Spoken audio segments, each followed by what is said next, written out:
Yes, good afternoon. నేను అశోక్. మాజీ మంత్రి రోజా గారు ప్రస్తుతం మనకి అందుబాటులో ఉన్నారు. ఒక 2 రోజుల క్రితం ఆవిడ నగరి ఎమ్మెల్యే చేసిన కామెంట్స్పై తీవ్రమైన అభ్యంతరాలు వ్యక్తం చేశారు. సో తన క్యారెక్టర్ను ఉద్దేశించి తన పైన కించపరిచే విధంగా ఎమ్మెల్యే మాట్లాడారు అనేది రోజా గారు చేసిన తీవ్రమైన అభ్యంతరం. వైఎస్ఆర్ కాంగ్రెస్ పార్టీ కూడా గత 2 రోజుల నుంచి గాలిబాను చేసిన కామెంట్స్ని ప్రజల్లోకి తీసుకెళ్లే ప్రయత్నం చేస్తోంది. ఒక మహిళా నేతని, మాజీ మంత్రిని పట్టుకుని ఇష్టం వచ్చినట్టు కామెంట్ చేయటం ఎంతవరకు కరెక్ట్ అనేది ఇప్పుడు వైఎస్ఆర్ కాంగ్రెస్ పార్టీ తరఫున అనేక మంది రోజా గారికి మద్దతుగా నిలుస్తూ ఉన్నారు. సో ప్రస్తుతం లైవ్లో ఉన్నారు రోజా గారు. రోజా గారు నమస్తే అండి. నమస్తే అండి. ఎస్, 2 సార్లు ఎమ్మెల్యేగా, ఒకసారి మంత్రిగా, ఎన్నో సినిమాల్లో యాక్ట్ చేసిన హీరోయిన్గా, ఒక విధంగా చెప్పాలంటే రోజా గారికి చాలా పెద్ద ట్రాక్ రికార్డు. ఒక సాధారణ కుటుంబం నుంచి, చిత్తూరు జిల్లా నుంచి వచ్చి సినిమా హీరోయిన్గా ఎదిగి ఆ తర్వాత రాజకీయాల్లోకి వచ్చి మంత్రి కావటం. సో ఇది ఒక విధంగా చెప్పాలంటే మీ ట్రాక్ రికార్డు కింద భావించాల్సి ఉంటుంది.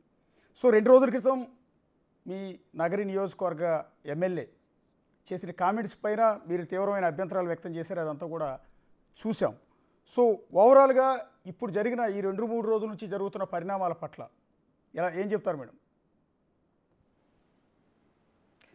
ఈరోజు తెలుగుదేశం పార్టీ నాయకులు చంద్రబాబు నాయుడు నుంచి భానుప్రకాష్ వరకు ప్రజలకిచ్చిన హామీలు నెరవేర్చలేక, ప్రజల్లోకి వెళ్ళలేక డైవర్షన్ పాలిటిక్స్ కోసం ఒకటి తప్పుడు కేసులు పెట్టడం, జైళ్ళకు పంపించడం, లేదంటే ఈ విధంగా క్యారెక్టర్ మీద నిందలు వేయటం.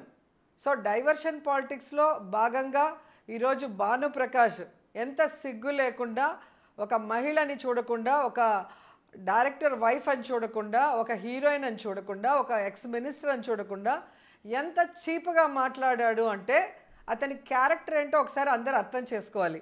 మహిళలంటే ఆయనకి ఎంత చులకనో ఒకసారి అర్థం చేసుకోవాలి. ఒక తల్లి కడుపున పుట్టాడు కదా ఆయన. మరి తల్లి కడుపున పుట్టినవాడు తనకొక తల్లి, చెల్లి, భార్య ఉన్నప్పుడు అలాగే కదా ఇంకో మహిళ కూడా. మరి ఆయనకు తెలీదా ఇంకో మహిళకి గౌరవించాలా అన్న ఆలోచన లేదా? ఎంత అసహ్యంగా మాట్లాడాడు. అంతకుముందు చాలాసార్లు వాళ్ళ పార్టీ మీటింగ్స్లో మాట్లాడేవాడని చెప్పేవారు, కానీ మాకు సాక్ష్యాధారాలు లేక వెయిట్ చేస్తున్నాం. మొన్న నగిరి నడిబొడ్డులో వాళ్ళ నాన్న స్టాచ్యూని ఇనాగరేట్ చేస్తూ టవర్ క్లాక్ పైకి ఎక్కి అతను మాట్లాడిన మాటలు మీరు విన్నారు. మీ నాన్న విగ్రహం నువ్వు తెరిచేటప్పుడు మీ నాన్న గొప్పోడా కాదా చెప్పుకో, మీ నాన్న ఈ నగిరి నియోజకవర్గానికి ఏం చేశాడో చెప్పుకో. అవి ఏమీ లేవు కాబట్టి ఈరోజు నా మీద పడి ఏడవటం తప్ప మరొకటి కాదు. అసలు నా టాపిక్ అక్కడ రావాల్సిన అవసరం ఏంటి? మార్కెట్లో విన్నాను అంటారు. ఏ మార్కెట్లో విన్నావు? ఆ మార్కెట్లో నువ్వు ఉన్నావా? ఎవరున్నారు ఆ మార్కెట్లో? నువ్వు మాట్లాడిన మాటలు ఏ బేసిస్తో నువ్వు మాట్లాడతావు? ఒక ఎమ్మెల్యే అయిన తర్వాత ఒక డిగ్నిటీ ఉండాలి. ఒక మాట మాట్లాడేటప్పుడు దానికి ప్రూఫ్ ఉండాలి. ఏమీ లేకుండా గాలి మాటలు మాట్లాడేదానికి మనమేం చిల్లర వాళ్ళు కాదు కదా. మరి ఎమ్మెల్యే అయ్యాక కూడా ఇంకా గాలి మాటలు మాట్లాడుకుంటూ చిల్లర చేష్టలు చేస్తుంటే చూస్తూ ఊరుకుంటారా? ఒక్కసారి గాలిబాను గారు ఏం మాట్లాడారు అనేది ఒక్కసారి విందాం మేడం. విన్న తర్వాత కంటిన్యూ చేద్దాం. ఒకసారి ప్లే చేయండి. 2000 రూపాయలకి ఏ పన్నా చేసేది. మార్కెట్లో ఉందా మాట? నాకేమో చెప్తారు. ఆమె 2000 రూపాయలకి ఏ పన్నా చేసేది. మార్కెట్లో ఉందా మాట? నాకేమో చెప్తారు.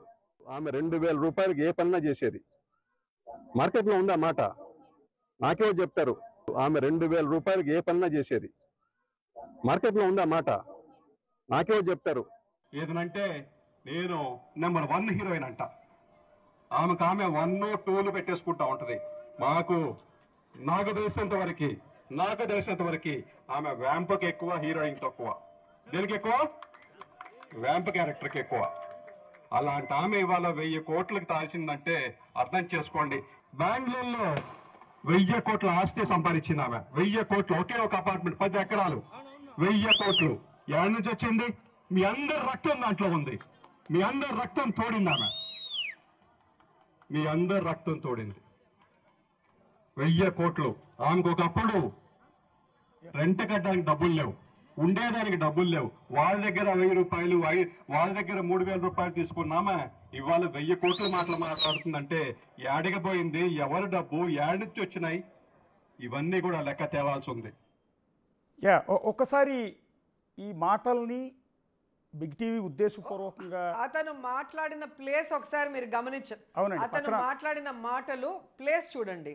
యా యా యా వాళ్ళ నాన్న స్టాచ్యూని ఎత్తుకొచ్చి ట్రాఫిక్కి అడ్డంగా పెట్టి వాళ్ళ నాన్న గురించి మాట్లాడకుండా నా గురించి మాట్లాడుతున్నాడు అంటేనే మీరు అర్థం చేసుకోవాలి. ఇప్పుడు మేము రాజశేఖర రెడ్డి గారికి ఒక దండ వేసినా లేదా ఒక మీటింగ్ పెట్టినప్పుడు జగన్ గారు ఇప్పుడు సీఎంగా ఉన్నప్పుడు ఏం గొప్ప పని చేశారో అవే ఫస్ట్ మాట్లాడతాం. అవి వాళ్ళకి లేవు. చంద్రబాబు నాయుడుకి లేదు, ముద్దుకృష్ణ నాయుడు నగిరిలో చేసింది ఏమి లేదు. ఒక్క పని చేశారేమో చూపిమనండి, నేను ఇక్కడే ఉంటాను. ఏ రోజు ఏ మీడియా వచ్చినా నేను రెడీగా ఉంటాను, రండి. దేనికి స్టాచ్యూ పెట్టావు? నీ తండ్రికి చావు కారణం ఎవరు? మీ తల్లిని అడుగు, మీ తమ్ముడిని అడుగు, ఎవరో కారణం. అలాంటిది నువ్వు అక్కడ స్టాచ్యూ పెట్టి నా గురించి మాట్లాడుతున్నావు. మాట్లాడిన మాటల్లో మీకు అర్థమైంది కదా. ఒకటి, నేను హీరోయిన్ కాదంట. మొదటి సినిమా నుంచి నేను హీరోయిన్గా 150 సినిమాలు చేసి ఈరోజు చిరంజీవి, బాలకృష్ణ, మమ్ముట్టి గారు, అన్ని లాంగ్వేజ్లో రజనీకాంత్ గారు, ఏ హీరోతో నేను చేయాలి, అందరు హీరోలతో సినిమాలు చేసి శభాష్ అనిపించుకున్నాను. పాలిటిక్స్లో 2 సార్లు తెలుగుదేశం నన్ను ఓడించిన, పట్టుదలగా పోరాడి జగనన్న ఆశీస్సులతో 2 సార్లు గెలిచి ఏపీఐసి చైర్పర్సన్ అయ్యాను, మంత్రిని అయ్యాను. మళ్ళీ నేను అటు టీవీ రంగంలో కూడా జబర్దస్త్ చేసిన, బతుకు జట్కా బండి చేసిన, రచ్చబండ చేసిన, ఈరోజు డ్రామా జూనియర్స్ చేసిన, నేను అడుగుపెట్టిన ప్రతి షో సూపర్ హిట్. ఎందుకు? ప్రజలు నన్ను ఆదరిస్తున్నారు, నా వెనక ఉన్నారు కాబట్టే నేను సక్సెస్ఫుల్గా ముందుకు వెళ్తున్నాను. నేను మంచి అమ్మాయిని కానప్పుడు, నా క్యారెక్టర్ మంచిది కానప్పుడు ఎందుకు నాకు ప్రజలు సపోర్ట్ చేస్తారు యాజ్ ఏ లేడీగా? మీరు చెప్పండి. రెండోది, 2000 కోట్లు ఉన్నాయి, 2000 రూపాయలకి ఏదైనా చేస్తుంది అంటాడు. 2000 రూపాయలు టిప్ ఇస్తాం ఎవరైనా మాకు వస్తే మా ఇంటికి ఇదేమంటారు, ఒక సావుకి వెళ్ళినా లేకపోతే ఎక్కడికన్నా వెళ్తే ఆ మేళాలు వాయించే వాళ్ళకి టిప్ ఇస్తాం 2000 నుంచి 5000 వరకు. నేను 1991 నుంచి హీరోయిన్గా చేస్తున్నాను. మీరు ఆ రోజు నుంచి నా అకౌంట్లు ఇస్తాను, అన్ని అకౌంట్ ఆన్ రికార్డే కదా. నాకు ఎన్ని లక్షల రూపాయలు షూటింగ్ వల్ల వచ్చాయి, నా ఇల్లు నేను ఎలా కట్టాను, నాకున్న ప్రాపర్టీస్ ఏందో మీరు చూసుకోండి. లేని వాటిని 1000 కోట్లు అని అబద్ధాన్ని 100 సార్లు చెప్తే నిజం అవ్వదు. ఈరోజు మీ ద్వారా నేను బానుకి ఛాలెంజ్ చేస్తున్నా. నీకు దమ్ముంటే, నువ్వు ముద్దుకృష్ణ నాయుడికే పుట్టుంటే 1000 కోట్లు నేను దోచుకున్నట్టు ప్రూఫ్ చూపించు, నేను రాజకీయాల్లో నుంచి వెళ్ళిపోతా. లేదంటే నువ్వు ఎమ్మెల్యేగా రిజైన్ చేసి రాజకీయ సన్యాసం చెయ్యాలి. సవాలా? 1000 రూపాయలు 2000 అడుక్కున్నానంట. ఎవరి దగ్గర అడుక్కున్నా? నా ఇల్లు నగిరిలో ఉంది, నా ఓటు నగిరిలో ఉంది. ప్రతి ఎలక్షన్లో నేను ఇప్పటి వరకు నా ఓటు ఇక్కడ నగిరిలో వేస్తున్నాను. నా ఇంటికి వచ్చిన వాళ్ళని నా అన్నదమ్ములుగా గౌరవించి, నా అన్నదమ్ములకి ఏం చేస్తానో అదే వచ్చిన వాళ్ళకు కూడా అంతే గౌరవంతో పంపిస్తున్నాను. అలాంటిది నువ్వు ఆఫీసు లేదు, ఇల్లు లేదు, ఎవరో ఒక లీడర్ మీద పడి వాడి డబ్బుతో కాఫీ తాగుతావు, వాడి డబ్బుతో అన్నం తింటావు. వాడి డబ్బిస్తే కానీ గుళ్ళో హారతి పళ్ళెంలో కూడా డబ్బులు వేయవు. నువ్వు కూడా నా గురించి మాట్లాడితే ఎట్లా? ఈరోజు అడుగుతున్నా, నువ్వు ఏం మూటలు మోసావని. ఈరోజు నీకు అన్ని ఆస్తులు ఉన్నాయి చెప్పు. నాకు ఆస్తులు ఎలా వచ్చినాయో నా ఐటీ రిటర్న్స్ చూడు, నా బ్యాంక్ స్టేట్మెంట్స్ చూడు. ఏ ప్రొడ్యూసర్ ఏ సినిమా చేస్తే ఎంత అమౌంట్ వేశాడు, ఏ టీవీ షో చేస్తే ఎంత అమౌంట్ వేశారు, ఏ షాప్ ఓపెనింగ్ చేస్తే ఎంత వేశారు, ఏ యాడ్ చేస్తే ఎంత వేశారో క్లియర్గా ఉంటుంది. నువ్వు ఏం చేసావు, ఏ మూటలు మోసావు, ఏం కూలి పని చేసావు, లేకపోతే ఏం చెమటోడి పని చేసావో నువ్వు మీ ఆవిడ లెక్కలు చూపించండి. మీ ఐటీ రిటర్న్లు చూపించండి, మీ ఇది చూపించండి. అప్పుడు తెలుస్తుంది ఎవరు కష్టజీవి, ఎవరు కష్టపడి పనిచేశారు, ఎవరు అడుక్కున్నారు 1000-2000 అనేది మీకే అర్థమవుతుంది. ఎస్, గాలిబాను గారిని మొన్న నేను ఇంటర్వ్యూ చేశానండి ఇదే ఇష్యూ మీద. ఒక మహిళని ఆ రకంగా కామెంట్ చేయటం ఎంతవరకు కరెక్ట్ అని ఒక విధంగా ఇదే అంశాన్ని మీరు ఏదైతే రైజ్ చేశారో అదే టోన్తో నేను కూడా అడిగాను. ఆయన చెప్తున్నది ఏంటంటే, ఒకప్పుడు అంటే నా ఉద్దేశం ఆవిడ్ని కించపరచడం కాదు, 2000కి ఏదైనా చేస్తుంది అంటే దాన్ని వేరే యాంగిల్లో తీసుకెళ్తున్నారు. నా ఉద్దేశం ఆ రోజుల్లో డబ్బులు లేక 2000-3000కి కూడా అడిగే పరిస్థితి, చేయి జాచే పరిస్థితిలో ఉన్న ఆవిడ, శ్రీనగర్ కాలనీలో 12,000 రూపాయలకి రెంట్కున్న ఆవిడ ఈరోజు 1000 కోట్లకు పడగలెత్తిందని చెప్పే ఉద్దేశంలో ఉంది తప్ప దాన్ని ఇంకో రకంగా తీసుకెళ్ళొద్దు అని అంటున్నాడు ఆయన. రాష్ట్ర వ్యాప్తంగా మహిళల నుంచి పెద్ద ఎత్తున నిరసన వెల్లువెత్తిన తర్వాత ఈరోజు డైవర్షన్ చేయాలనుకుంటున్నాడు. అతని ఎక్స్ప్రెషన్ చూడండి, 2,000 రూపాయలకి ఏదైనా ఈవిడ చేస్తుంది అని మార్కెట్లో వినికిడి. ఆయన ఎక్స్ప్రెషన్ చూడండి, ఎంత వల్గర్గా, ఎంత కేవలంగా మాట్లాడాడు. ఈ రోజుటికి నేను సినిమా చేస్తే ₹1,00,00,000 పైన ఇస్తారు. రీసెంట్గా చేశాను, ఆ వైట్ అమౌంటే మీరు అకౌంట్స్ ఇస్తాను చూసుకోండి. అలాగే నేను చేసే టీవీ షోస్ ఏవైతే ఉన్నాయో, జబర్దస్త్ కానీ, డ్రామా జూనియర్స్ కానీ, ఏదైనా కూడా ఈవెంట్లు కానీ, ఒక్క షోకి ఒక రోజుకి నాకు ఎన్ని లక్షల రూపాయలు ఇస్తారో అమౌంట్ అన్ని వైట్ అమౌంటే కదా, అగ్రిమెంటు అకౌంట్లో వైట్ అమౌంట్ ఉంటాయి, అవన్నీ రికార్డ్ ఇస్తాను. ఏ రోజు 2,000కి నేను ఎవరి దగ్గర చేయొచ్చో చెప్పాలి. రెండవది, మీ నాన్న గుంటూరులో లెక్చరర్గా ఉండేవాడు. లెక్చరర్గా ఉండేవాడికి ఈరోజు వేల కోట్ల రూపాయలు ఎలా వచ్చాయి, మీకు ఎలా పంచిపెట్టాడో మీరు లెక్కలు చెప్పాలి. నేను చెప్పాల్సిన అవసరం లేదు, ఎందుకంటే నా ఆస్తులు, నా లెక్కలన్నీ ఐటీ రికార్డు, నా బ్యాంక్ స్టేట్మెంట్తో క్లియర్గా ఉన్నాయి. లేదు బినామీల పేరు మీద ఉన్నాయని మీకు అనుమానం ఉంటే అవి అయినా ప్రూవ్ చేస్తే నేను ఖచ్చితంగా నేను ఏదైతే ఛాలెంజ్ చేశానో దానికి కట్టుబడి ఉంటానని కూడా ఈరోజు చెప్తున్నా. అండ్ మూడవది, అంటే నగిరి ఇంటి గురించి ఏడుస్తాడు, హైదరాబాద్ ఇంటి గురించి ఏడుస్తారు, చెన్నై ఇంటి గురించి ఏడుస్తారు. చెన్నై ఇల్లు ఎప్పుడు కట్టాము, అది ఏ డేట్లో కట్టాము, ఏ డేట్లో గృహప్రవేశం చేశామో ఆన్ రికార్డే కదా, ఈరోజు మార్చేదానికి కాదు కదా. చెన్నై ఇల్లు అప్పటికి నాకు పెళ్ళైనా అయిందా లేదా అని తెలుసుకోమను, తెలుసుకోకుండా నోటుకు వచ్చింది మాట్లాడితే ఎలాగా. అలాగే హైదరాబాద్ ఇల్లు గృహప్రవేశం జరిగినప్పటికీ నేను ఎమ్మెల్యే అయ్యానా లేదా అనేది తెలుసుకోవాలి కదా, తెలుసుకోకుండా ఎలా మాట్లాడతావు. నగిరి ఇల్లు గవర్నమెంట్ వచ్చే ముందు కట్టానా, వచ్చిన తర్వాత కట్టానో ఆ డేటు టైం, ఎందుకంటే నేను అందరినీ పిలిచి ఘనంగా అందరికీ భోజనాలు పెట్టే నేను ఓపెనింగ్ చేశాను. ఏ డేట్లో చేశాను చూడు, అప్పటికి ప్రభుత్వం వచ్చిందో లేదో చూడు. 10 సార్లు అబద్ధం చెప్తే నిజమవుతుందని, అసలు గవర్నమెంట్ రాకముందు యాజ్ ఏ ఆర్టిస్ట్గా నేను కట్టుకున్న ఇళ్ళని దోచుకున్న డబ్బులని చెప్పడానికి సిగ్గుండాలి. అయితే ఇక్కడ ఒకటి గాలిబాను అన్న తర్వాత మీరు అన్నట్టుగా వైఎస్ఆర్ కాంగ్రెస్ పార్టీ కావచ్చు, మహిళా సంఘాల నుంచి తీవ్రమైన వ్యతిరేకత వచ్చిన మాట నిజం. అదే క్రమంలో తెలుగుదేశం పార్టీ కూడా మీ మీద ఎదురుదాడి చేస్తోంది. పర్టికులర్గా సోషల్ మీడియాలో టీడీపీ కార్యకర్తలు కావచ్చు, జనసేన కార్యకర్తలు కావచ్చు, మీ మీద గత 3 రోజులుగా కొన్ని ప్రశ్నలు మీకు సంధిస్తూ ఉన్నారు, మీ పైన కొంత దాడి కూడా చేస్తున్నారు. గతంలో మీరు వేరు సందర్భాల్లో మీరు ఏదైతే మాట్లాడారో అవన్నీ కూడా తీసుకొచ్చి ఇప్పుడు రన్ చేస్తున్నారు. అవన్నీ మీ దృష్టికి వచ్చాయా? మొన్న మీరు ప్లే చేసినప్పుడు చూసాను అనుకుంటా, మీదో వేరే ఛానల్లోనో, అతను చేసిన తప్పుకి సారీ చెప్పకుండా, చేసిన తప్పుకి నోరు మూసుకొని ఉండకుండా మళ్ళీ తన పేజ్లో నావి డాన్స్లు కానీ, నేను పాడిన పాటలు కానీ, లేదా అసెంబ్లీలో జరిగిన ఇన్సిడెంట్స్ కానీ అన్నీ చిన్న బిట్లు కట్ చేసి యాడ్ చేసి దాన్ని పోస్ట్ చేశాడు. అంటే ఏం చెప్పాలనుకుంటున్నాడో నాకు అర్థం కావట్లా. దానికి కూడా నేను ఒక క్లారిటీ ఇవ్వాలనుకుంటున్నా. ఆయన చూపించిన దాంట్లో శేఖర్ మాస్టర్ గారు నేను చిరంజీవి గారి 150వ సినిమాకి డాన్స్ వేసిన వీడియో వేశాడు. అదే శేఖర్ మాస్టర్ గారు డాన్స్ మాస్టర్గా 150వ సినిమాలో చిరంజీవి గారి కాజోల్కి సేమ్ మూమెంట్ కంపోజ్ చేసి చేయటం జరిగింది. స్క్రీన్లో చిరంజీవి గారు, కాజోల్ గారు కూడా చేశారు.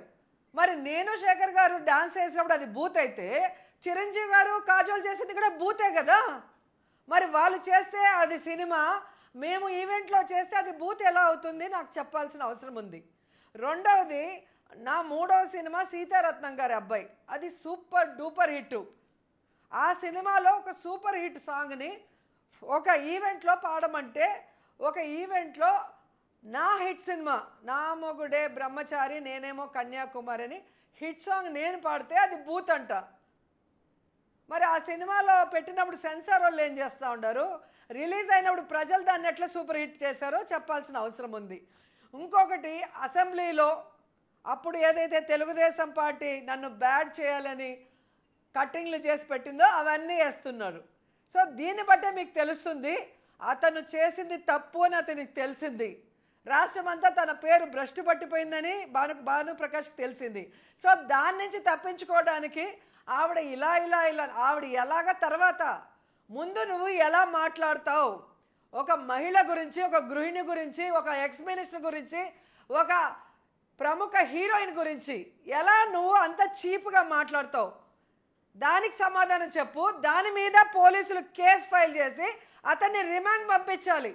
ఎందుకంటే ఈరోజు వైఎస్ఆర్సీపీలో నుంచి తెలుగుదేశం పార్టీకి వెళ్ళారు కాబట్టి ప్రశాంత్ గారి మీద అంత ప్రేమ ఒలకించి రాష్ట్రం అంతా ఏదో డిస్కషన్లు పెట్టి ఇష్యూ అయిపోయినట్టు కేసులు పెట్టి లోపలేశారు కదా. మరి ఇప్పుడు ఎందుకు చేయట్లేదు?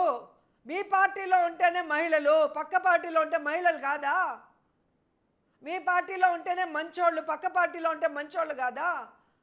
మీతో కలిసి ఉంటే మోడీ గారు దేవుడు, లేకపోతే పిల్లాన్ని చూసుకోవడం చేత కాదు, తల్లిని చూసుకోవడం చేత కాదని మాట్లాడే వ్యక్తులు. మీతో బాగుంటే పవన్ కళ్యాణ్ పవర్ స్టారు, మీతో బాగలేని రోజు అతని గురించి ఎంత నీచంగా ఆంధ్రజ్యోతిలో, ఈనాడులో, టీవీ5లో మీరు ప్రచారాలు చేశారో పవన్ కళ్యాణే సొంతంగా ట్వీట్ చేసి ఏడ్చాడు, మా అమ్మని తిట్టారు, నన్ను తిట్టారు అని చెప్పి. సో వేరే పార్టీలో ఉంటే వాళ్ళని తిడతారు, వాళ్ళ క్యారెక్టర్ గురించి నీచంగా మాట్లాడతారు. మీ పార్టీకి వచ్చే ముందుకి మంచోళ్ళు. 10 ఏళ్ళు మీ పార్టీలో ఉన్నప్పుడు తెలీదా నేను మంచిదాన్నో చెడ్డదాన్నో? మరి చెడ్డదాన్ని అన్నప్పుడు 10 ఏళ్ళు ఎందుకు పెట్టుకున్నారు మీ పార్టీలో? మహిళా అధ్యక్షురాలు పదవి ఎందుకు ఇచ్చారు? 2 సార్లు ఎమ్మెల్యే సీట్ ఎందుకు ఇచ్చారు?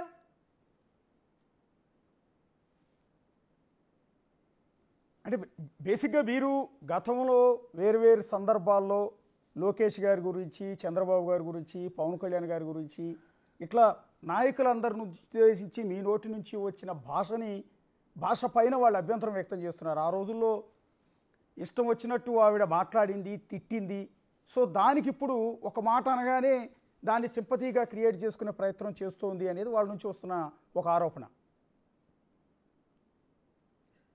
నేను ఏ రోజైతే తెలుగుదేశం పార్టీ నుంచి బయటకు వచ్చానో ఆ రోజు నుంచి నా మీద కక్ష సాధింపులు స్టార్ట్ చేశారు. ఫస్ట్ ఐరన్ లెగ్, ఆవిడ వెళ్ళటం వల్లే రాజశేఖర రెడ్డి గారు చనిపోయారు, ఆవిడ వెళ్ళటం వల్లే జగన్మోహన్ రెడ్డి గారు జైలుకి పోయారు, ఆవిడ వెళ్ళటం వల్లే ఆయన సీఎం అవ్వడు అని ఎన్నో చెప్పారు. మరి 1998-99 ఎలక్షన్స్లో రాష్ట్రం అంతా 28 రోజులు నేను తిరిగి ప్రచారం చేశా. అప్పుడు చంద్రబాబు నాయుడు సీఎం అవ్వలేదా? నన్ను రాజకీయాల్లోకి తీసుకొచ్చిన నా గురువు శివప్రసాద్ గారికి ప్రచారానికి ఫస్ట్ వచ్చా, చంద్రబాబు నాయుడుతో సహా సత్యవేడు. ఆయన గెలిచి మంత్రి అవ్వలేదా? మరి నేను ఐరన్ లెగ్ అయితే వీళ్ళు ఎలా మంత్రి అయ్యారు, ముఖ్యమంత్రి అయ్యారు? ఎందుకు నాతో 28 రోజులు ప్రచారం చేసుకున్నారో చెప్పాలి. తర్వాత వాళ్ళు ఏ విధంగా నన్ను అసెంబ్లీలో రూల్స్కి విరుద్ధంగా, ఈ దేశంలో ఏ రాష్ట్రంలో ఏ మహిళా ఎమ్మెల్యేని కూడా సస్పెండ్ చేయనటువంటి విధంగా కారణం లేకుండా రూల్స్కి విరుద్ధంగా 1 ఇయర్ సస్పెండ్ చేశారు. కక్ష సాధింపు కోసం కాదా? ఆ తర్వాత మహిళా పార్లమెంట్కి రమ్మని నగిరికి ఇన్విటేషన్ ఇచ్చి, హైదరాబాద్కి ఇన్విటేషన్ ఇస్తే నేను విజయవాడలో దిగినాక నా గన్మ్యాన్ని కూడా కస్టడీలోకి తీసుకొని నన్ను ఆ యొక్క ఏరోడ్రామ్లో వెనక నుంచి తీసుకెళ్ళి నన్ను చంపాలన్న ప్రయత్నం ఎందుకు చేశారు? నన్ను ఎందుకు పిలిచారు? వచ్చిన తర్వాత నన్ను ఎందుకు చంపాలని చూశారు? ఇవన్నీ కక్ష సాధింపు కాదా? మళ్ళీ ఈరోజు మీరు చూస్తే మేము అధికారంలో ఉన్నప్పుడే ఏ విధంగా బండారు సత్యనారాయణతో ఎంత సిగ్గు లేకుండా, ఎంత నీచంగా మాట్లాడిచ్చారు. మరి మీ పార్టీ నుంచి ఎందుకు సస్పెండ్ చేయలేదు బండారు సత్యనారాయణని? అయ్యన్న పాత్రుడు ఎంత నీచంగా మాట్లాడాడు మహిళా అఫీషియల్స్ గురించి, మా పార్టీ ఆడవాళ్ళ గురించి. ఎందుకు అతన్ని సస్పెండ్ చేయలేదు? మహిళల్ని అవమానించిన అచ్చెన్నాయుడిని ఎందుకు సస్పెండ్ చేయలేదు? ఎవడు తప్పు చేస్తే, ఎవడు ఎన్ని రకాలుగా మాట్లాడితే వాళ్ళకి ఫస్ట్ ప్రయారిటీ ఇస్తున్నారు పార్టీలో. దానికి పోటీ పడి ఈరోజు భానుప్రకాష్తో సహా మమ్మల్ని మాట్లాడటం తప్ప మరొకటి ఉందని అడుగుతున్నాను. నేను మాట్లాడేది ఎప్పుడూ కూడా పొలిటికల్గా మాట్లాడతాను. ఒక పొలిటికల్గా వాళ్ళు ఇచ్చిన వాగ్దానాలో, వాళ్ళు చెప్పిన మాటలో ఆపోజిట్గా వాళ్ళు చేసినప్పుడు మీరు ఇది చెప్పారు, ఇది చేయలేదు అనేది నిలదీసి అడుగుతాను. దానికి బూతులకి చాలా తేడా ఉంది. ఈరోజు చిన్న విషయం ఎట్లవుతుంది? బాను మాట్లాడిన మాటల్ని చంద్రబాబు నాయుడు గారు కానీ పవన్ కళ్యాణ్ కుటుంబాన్ని ఎవరైనా అంటే ఊరుకుంటారా? ఊరుకుంటారా చెప్పండి. అంటే మేమేమి మాకు మనసు ఉండదు, మా కుటుంబ సభ్యులకి మనసు ఉండదు, వాళ్ళకి ఎమోషన్స్ ఉండవా? ఒక్కసారి మీరు గతంలో మాట్లాడిన మీకు జరుగుతాయంటే కేసులు పెడతారు, రిమాండ్కి పంపిస్తారు. మమ్మల్ని తిడితే మాత్రం కేసు ఫైల్ చేయరు, రిమాండ్కి పంపించారు. ఇదేం న్యాయం? ఒక్కసారి రోజా గారు, మీరు గతంలో మాట్లాడిన కొన్ని వీడియోల్ని టీడీపీ సర్క్యులేట్ చేస్తుంది, సోషల్ మీడియాలో పోస్ట్ చేస్తున్నారని చెప్పాను. ఒక వీడియో ప్లే చేస్తాను సార్. అవి కాదు వాళ్ళ, ఒక్కసారి ప్లే చేయండి. అర్థం చేసుకోండి. ఏదైనా మంది కొన్ని కోట్ల మంది ఉన్నారు. ఎవడో ఎవడో పిల్ల పిత్రేగాడు, పెద్ద పిత్రేగాడు. హెరిటేజ్ ఐస్ క్రీమ్ తో నోరు నిండిపోయిందా? నీ నోట్లో ఏమన్నా హెరిటేజ్ ఐస్ క్రీమ్ పెట్టుకొని ఉన్నావా అని అడుగుతున్నా. పచ్చకామెరలోడికి లోకమంతా పచ్చగా ఉంటుందని సామెత ఉంది. ఆ రకం అయిపోయింది లోకేష్కి. ఎందుకంటే వాళ్ళ నాన్న ముఖ్యమంత్రిగా ఉన్నప్పుడు వాళ్ళ నాన్న సంతకాలు చేస్తే వీడు సూట్ కేసులు కలెక్ట్ చేసి వాడి పెళ్ళానికి ఇస్తే అది లెక్క పెట్టేసి వాళ్ళ అమ్మకి ఇస్తే వాళ్ళ అమ్మ ఎత్తుకపోయి హెరిటేజ్లో పెడుతుంది. పిల్ల పిత్రేగాడు వార్డు మెంబర్కి ఎక్కువ, ఎమ్మెల్యేకి తక్కువ లోకేష్ గాడు. వీడు ప్రతి కాన్స్టిట్యున్సీకి వెళ్ళి ప్రతి ఒక్కరిని కూడా ఏ విధంగా రెచ్చగొట్టే విధంగా మాట్లాడుతున్నాడు ఎమ్మెల్యేలని, మంత్రుల్ని. అంటే వీడు న్యూస్లో ఉండటం కోసం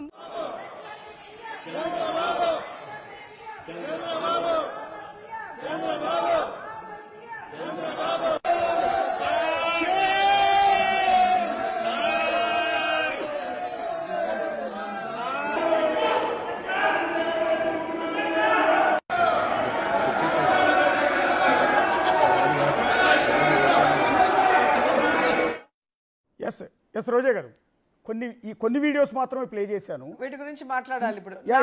ఇందులో మీకేమన్నా ప్లే చేసుకో, నాకు ఇబ్బంది లేదు. ఎన్నైనా ప్లే చేసుకో. ఇప్పుడు 4 ప్లే చేశారు, 4 విషయాల గురించి మాట్లాడదాం. ఓకేనా? అంటే మీరు ప్లే చేసిన దాంట్లో లాస్ట్ వచ్చి కాల్ మనీ సెక్స్ రాకెట్. ఇది గౌతమ్ సవాంగ్ గారు బయటికి తెచ్చిన ఇష్యూ. 200 సీడీలు దొరికాయని ఆయనే ప్రెస్ ముందర సీడీలు చూపించారు. ఆడవాళ్ళకి వడ్డీకి డబ్బులు ఇచ్చి వాళ్ళు వడ్డీ ఇవ్వకపోతే వాళ్ళ కూతుర్లను శారీరకంగా వాడుకున్నారు, అవి వీడియోలు తీసి వాళ్ళని బ్లాక్మెయిల్ చేశారని సాక్షాత్తు తెలుగుదేశం పార్టీ అధికారంలో ఉన్నప్పుడు గౌతమ్ సవాంగ్ గారు బయట పెట్టిన సీడీలు. దాంట్లో టీడీపీకి సంబంధించిన ఎమ్మెల్సీలు, ఎంపీలు, ఎమ్మెల్యేలు ఇన్వాల్వ్ అయ్యారని వాళ్ళు ప్రూఫ్లు చూపించినవి. దాని మీద as a MLA, as a AP MLA, as a మహిళగా నేను ఫైట్ చేశాను. ఫైట్ చేసినప్పుడు అది మీరు చూపిస్తున్నారు కదా, అది ఆ వీడియో ఏంటంటే పీతల సుజాత గారు మధ్యలో లేచి మాట్లాడుతున్నారు. నన్ను అప్పుడు కంట్రోల్ చేయడానికి అనిత గారిని, పీతల సుజాత గారిని లేపుతారు. మనం ఏమన్నా మాట్లాడితే ఎస్సీ ఎస్టీలను ఏమన్నా అన్నామని చెప్పి మన మీద కేసు పెట్టడానికి వాళ్ళు ఒక పథకం ప్రకారం చేసేవాళ్ళు. అప్పుడు నేను పేపర్లో టైమ్స్ ఆఫ్ ఇండియాలో అనుకుంటా, ప్రకాశం జిల్లాలో చీమకుర్తిలో ఆమె మైనింగ్ మినిస్టర్గా ఉన్నప్పుడు అక్కడున్న మైనింగ్ ఎవరైతే చేస్తున్నారో వాళ్ళ దగ్గర లంచంగా వడ్డానం తీసుకుంది అని పేపర్లో వచ్చింది. అందుకని వడ్డానం మంత్రి నువ్వేంది మాట్లాడేది, కూర్చో అన్నాను.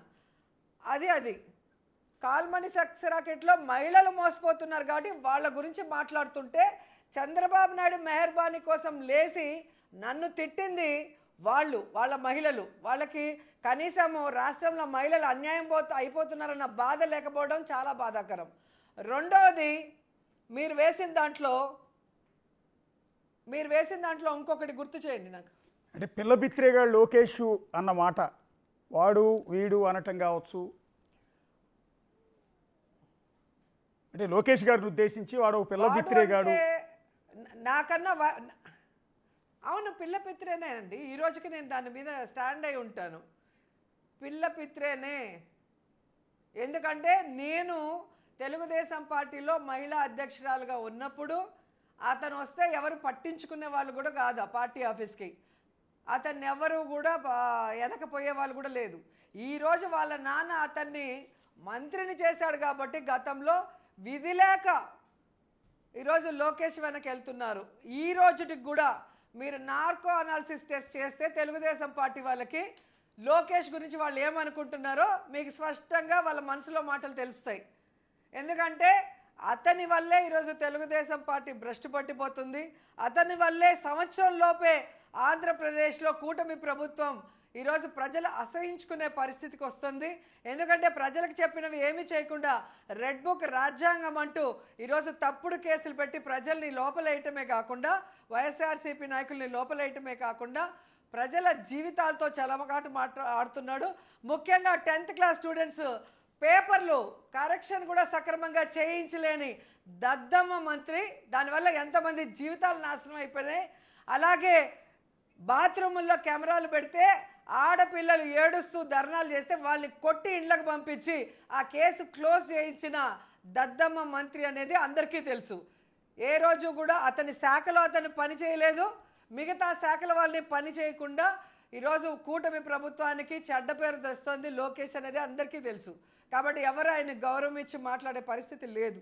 అంటే నోట్లో హెరిటేజ్ ఐస్ క్రీమ్ పెట్టుకున్నారా? ఏమైనా బూతులు మాట్లాడితే అంటే కొన్ని అంటే ఏం అది తప్పుగా ఏమి అనిపించట్లేదా మీరు మాట్లాడిన ఆ మాటలు కానీ అవి కానీ ఏమి ఇప్పటికి కూడా సమర్థించుకునే ప్రయత్నం? పవన్ కళ్యాణ్ గారిని ఉద్దేశించి మాట్లాడిన మాట అది. మీరు అధికారంలోకి రావడానికి ఏం మాట్లాడారు? మహిళలకి ఒక కష్టం అంటే నేను వస్తా, వాళ్ళకి ఎవరన్నా అన్యాయం చేస్తే వాళ్ళ తాట తీస్తా, వాళ్ళని ప్రాణాలు తీసే చట్టాలు తీస్తా, ఏదేదో చెప్పాడు. మరి ఎందుకు సైలెంట్గా ఉన్నావు? హెరిటేజ్ ఐస్ క్రీమ్ పెట్టుకున్నావా అన్న. సరే, హెరిటేజ్ ఐస్ క్రీమ్ మీకు బూత్ అయితే రేపటి నుంచి హెరిటేజ్లో ఐస్ క్రీమ్ అమ్మద్దని చెప్పండి. మేము చెప్తే బూత్ అయిపోయింది, మీరు అమ్మితే బూత్ లేదా హెరిటేజ్లో? అర్థం కావట్లేదు నాకు. Yes sir. అంటే ఇప్పుడు వాళ్ళు రన్ చేస్తున్న వీడియోలో మీరు మాట్లాడిన దాంట్లో ఏం తప్పు లేదని అనుకుంటున్నారు ఇప్పటికి కూడా? అవును, ఒక డిప్యూటీ సీఎంగా నిన్ను పెట్టినప్పుడు ఒక పార్టీ అధ్యక్షుడిగా 360 రోజులు పని చేసినా టైం సరిపోదు. అలాంటిది ఎన్ని రోజులు పని చేస్తున్నారు ఈ సంవత్సర కాలంలో? మరి నువ్వు షూటింగ్లు చేసుకుంటూ నీ షూటింగ్ల రేట్లు పెంచుకునే దానికి జీవోలు తెచ్చుకుంటూ నువ్వు రెస్ట్ తీసుకునే దానికైతే నువ్వు ఎందుకు పార్టీ పెట్టావు? ఎందుకు మరి ఎలక్షన్లో నిల్చున్నావు? ఎందుకు డిప్యూటీ సీఎం పదవి తీసుకున్నావు? ప్రజల సొమ్ముతో ఈరోజు స్పెషల్ హెలికాప్టర్లు కొనుక్కొని ఎందుకు ఎంజాయ్ చేస్తున్నావు? ఏం రైట్స్ ఉంది నీకు? ఆంధ్రప్రదేశ్ ప్రజలకి నువ్వు రెస్పాన్సిబుల్గా లేనప్పుడు, వారికి ఒక సమస్య వచ్చినప్పుడు వచ్చి నిల్చోన్నప్పుడు, వారికి కష్టం వచ్చినప్పుడు, మహిళలకు అన్యాయం జరిగినప్పుడు కూటమి ప్రభుత్వంలో భాగస్వామ్యమైన నువ్వు చంద్రబాబు నాయుడిని నిలదీయలేనప్పుడు ఏం మాట్లాడతారు? ఆయన ఇచ్చిన ప్యాకేజీ తీసుకొని ఇలా చేస్తున్నారంటే దానికి గగ్గోలు పెట్టారు. ఇప్పుడు వాళ్ళ హెరిటేజ్లో ఐస్ క్రీమ్ నోట్లో పెట్టుకున్నారంటే దానికి గగ్గోలు పెడతారు. ఏం చెప్పాలో మీరే రాసేయండి. ఇదే మాట్లాడండి, ఇదే అని చెప్పండి. నాకు తెలియట్లేదు. ఐస్ క్రీమ్ అంటే బూత్ అనేది నాకైతే తెలియలేదు. మీకు తెలిస్తే అమ్మొద్దండి. అంటే బేసిక్గా ఒకప్పుడు మీరు బాధ్యతగా ప్రజలకి ఉండండి. బేసిక్గా మిమ్మల్ని ఫైర్ బ్రాండ్ అనేవాళ్ళు. టీడీపీలో ఉన్నప్పుడు కానీ వైసీపీలో ఉన్నప్పుడు కానీ ఫైర్ బ్రాండ్ రోజా అనేవాళ్ళు. అలాంటి ఫైర్ బ్రాండ్ రోజా నోటి వెంట నుంచి పవర్ఫుల్ డైలాగ్స్ వస్తే యాక్సెప్టబుల్, కానీ ఇలా ఈ విధంగా అంటే ఒక టైప్ ఆఫ్ లాంగ్వేజ్, ఒక వల్గర్ లాంగ్వేజ్ వాడటం వల్లే మీరు వివాదాల్లో చిక్కుకున్నారు. ఈరోజు అందరి చేత మాట్లాడాల్సిన పరిస్థితి వచ్చింది అని అనిపించట్లా? అది కరెక్ట్ కాదు సార్. ఎందుకంటే పవన్ కళ్యాణ్ వీడియోలు చూడండి, లోకేష్ వీడియోలు చూడండి. జగన్ గారు వాళ్ళ అమ్మాయిల్ని చూడటానికి లండన్ వెళ్ళినప్పుడు ఆయన హ్యాండ్ మూమెంట్లు, ఆయన బూతులు చూడండి. వాటిని బూతులు అంటారు. మేము బూతులు ఏ రోజు మాట్లాడాల్సిన అవసరం లేదు. ఫస్ట్ ఆఫ్ ఆల్ అది వాళ్ళు తెలుసుకోవాలి. ఈరోజు నేను ఒకటే చెప్తున్నా, చంద్రబాబు నాయుడు, లోకేష్ వాళ్ళ పార్టీలో ఉంటే వాళ్ళు చాలా గొప్పవాళ్ళు, వాళ్ళ క్యారెక్టర్ చాలా గొప్పది. కానీ బయటకు వస్తే అది ఆడైనా మొగైనా వాళ్ళని ఎంత నీచంగా చిత్రీకరించాలో వాళ్ళ పచ్చ ఛానళ్ళల్లో డిబేట్లు పెడతారు, వీడియోలు ప్లే చేస్తారు, ఇవన్నీ చేస్తారు. ఒకసారి వాళ్ళు ప్లే చేయరు. ఇంకొన్ని వీడియోలు ఉన్నాయండి, ఒకసారి ప్లే చేయండి. అది తెలుసుకోవాలి. అది చెప్పేది వినండి. అది నేను చెప్పింది కూడా ప్లే చేయాలి. ఓకే. పవన్ కళ్యాణ్ లోకేష్ ఏమన్నాడు, చంద్రబాబు నాయుడు ఏమన్నాడు, మోడీ గారిని ఏమన్నాడో ప్లే చేయండి. చంద్రబాబు నాయుడు, లోకేష్, పవన్ కళ్యాణ్ని వాళ్ళ మదర్ని కూడా ఏమన్నారో ప్లే చేయండి. అవి వదిలేసి ఏదో కోడిగుడ్డు మీద ఈకలు పీకినట్టు మాట్లాడితే ఎవరేం చేయలేరు. కరెక్టేనండి, మీరు అన్నది కూడా కరెక్టే. ఎస్, పవన్ కళ్యాణ్ ఆ రోజు తిరుపతిలో బీజేపీ నేతల్ని పాచిపోయిన లడ్డూలు ఇచ్చారన్నప్పుడు నేనే కవరేజ్లో ఉన్నా. మీరు అన్నట్టుగా ఆ రోజు లోకేష్ గారిని ఉద్దేశించి పవన్ కళ్యాణ్ కామెంట్ చేసినప్పుడు నేనున్నా. నాకు అన్ని నోటెడ్ అండి. అంటే వాళ్ళ సందర్భం మీ మీద అలిగేషన్ లేకపోతే మీరు ఇబ్బందుల్లో ఆ వీడియోలు కూడా మీరు ప్లే చేయాలి. యా లేదు లేదు అశోక్, ఎప్పుడూ కూడా ప్రజలకి తెలుగుదేశం పార్టీ వాళ్ళ మెంటాలిటీ ఎలా ఉంటుందో చూపించాలి. వాళ్ళు బీజేపీతో లేనప్పుడు బాలకృష్ణ గారు మోడీని హిందీలో ఎంత పెద్ద పదంతో తిట్టాడు, చంద్రబాబు నాయుడు ఏం మాట్లాడాడు, ఆ పార్టీ వాళ్ళు ఏం మాట్లాడారో కూడా మీరు వేయాలి.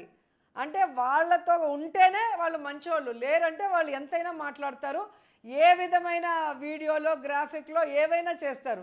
దానికి ఇంకా రూల్స్ రెగ్యులేషన్స్ ఏవి ఉండవు. లోకేష్కి పప్పు నాయుడు అని పేరు పెట్టింది మీరే కదా? సార్థకమే కదా.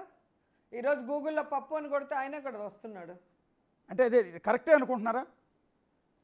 అలా అలా పప్పు నాయుడు అని పేరు పెట్టడం అంటే కరెక్టే అండి. ఇప్పుడు గతంలో 5 ఏళ్ల పాటు ఆ రోజు మంత్రిగా ఎప్పుడైతే చేసిన నేను వ్యక్తి పెట్టానో, కాదు ఒకసారి 5 ఏళ్ల పాటు మంత్రిగా చేసిన వ్యక్తి అప్పుడు కాదు పెట్టింది, యా ఇప్పుడు అప్పుడు పెట్టింది కాదు. ఇప్పుడు రాష్ట్రంలో మళ్ళీ పనిచేస్తున్న వ్యక్తి ఆయన రాజకీయాల్లోకి వచ్చి ఈ దేశంలో ఏ ముఖ్యమంత్రి కొడుకు కూడా ఇండైరెక్ట్గా అలా వచ్చింది దాఖలాలు లేవు. ఇండైరెక్ట్గా వచ్చి ఏ విధంగా భ్రష్టు పట్టించాడు పాలిటిక్స్ని, రాష్ట్రాన్ని ఎలా భ్రష్టు పట్టించాడు ఆయన తెలివి తక్కువ వల్ల. కాబట్టి ఆ రోజు అనాల్సి వచ్చింది. ఒకసారి మిగిలిన బయటలు కూడా ప్లే చేయండి. దాంట్లో బూత్ ఏముంది నాకు అర్థం కావట్లా. పిసిఆర్ ఒకసారి మిగిలిన బయటలు ప్లే చేయండి. చేస్తున్నా, నీకు ఇప్పటికే 55 ఏళ్ళు వచ్చింది గాడిదకి వచ్చినట్టు, నీకు ఇంకా 45 ఏళ్ళ టైం ఇస్తున్నా, అంటే జీవితకాలం ఇస్తున్నా. జగన్ సార్ చిటికెన వేలు మీద ఉన్న వెంట్రుకను కూడా నువ్వు పీకలేవని నేను చెప్తున్నా. కళ్యాణ్ ఛాలెంజ్ చేస్తున్నా, నీకు ఇప్పటికే 55 ఏళ్ళు వచ్చింది గాడిదకి వచ్చినట్టు, నీకు ఇంకా 45 ఏళ్ళ టైం ఇస్తున్నా, అంటే జీవితకాలం ఇస్తున్నా. జగన్ సార్ చిటికెన వేలు మీద ఉన్న వెంట్రుకను కూడా నువ్వు పీకలేవని నేను చెప్తున్నా. కళ్యాణ్ ఛాలెంజ్ చేస్తున్నా, నీకు ఇప్పుడు ఏం చేయగలరండి? నన్ను చంపగలరా? చేయగలరా? చేసే ధైర్యం లేదు.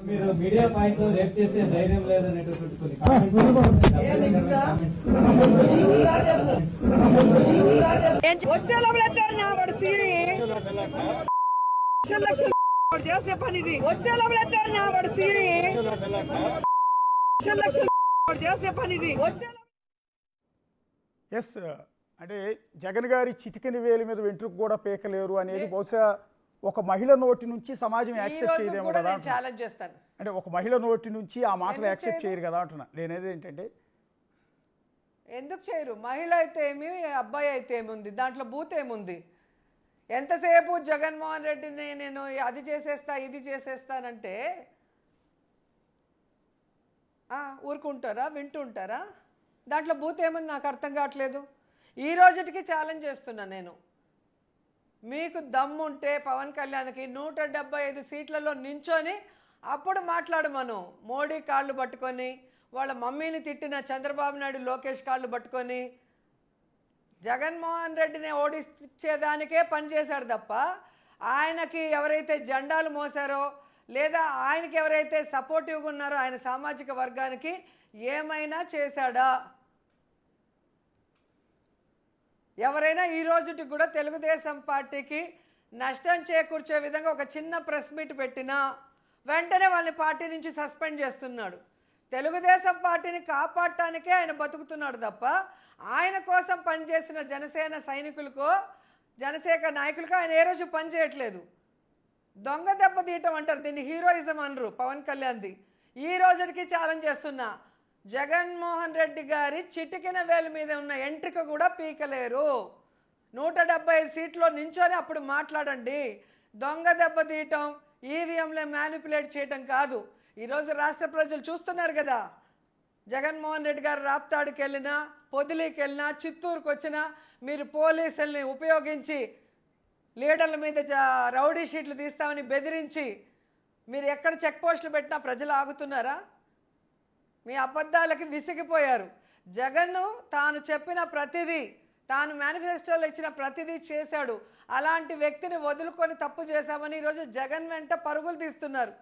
మీరు ఒక్కసారి మోసం చేయగలరేమో, ప్రతిసారి చేయలేరు, అది తెలుసుకోండి. అంటే ఇప్పుడు మీరు గతంలో మాట్లాడిన వేటిలో కూడా అసభ్యత కానీ అంటే తప్పుబట్టే భాష కానీ లేదు అనేది ఇప్పటికీ స్టాండ్ అయి ఉన్నారు. ఖచ్చితంగా అండి.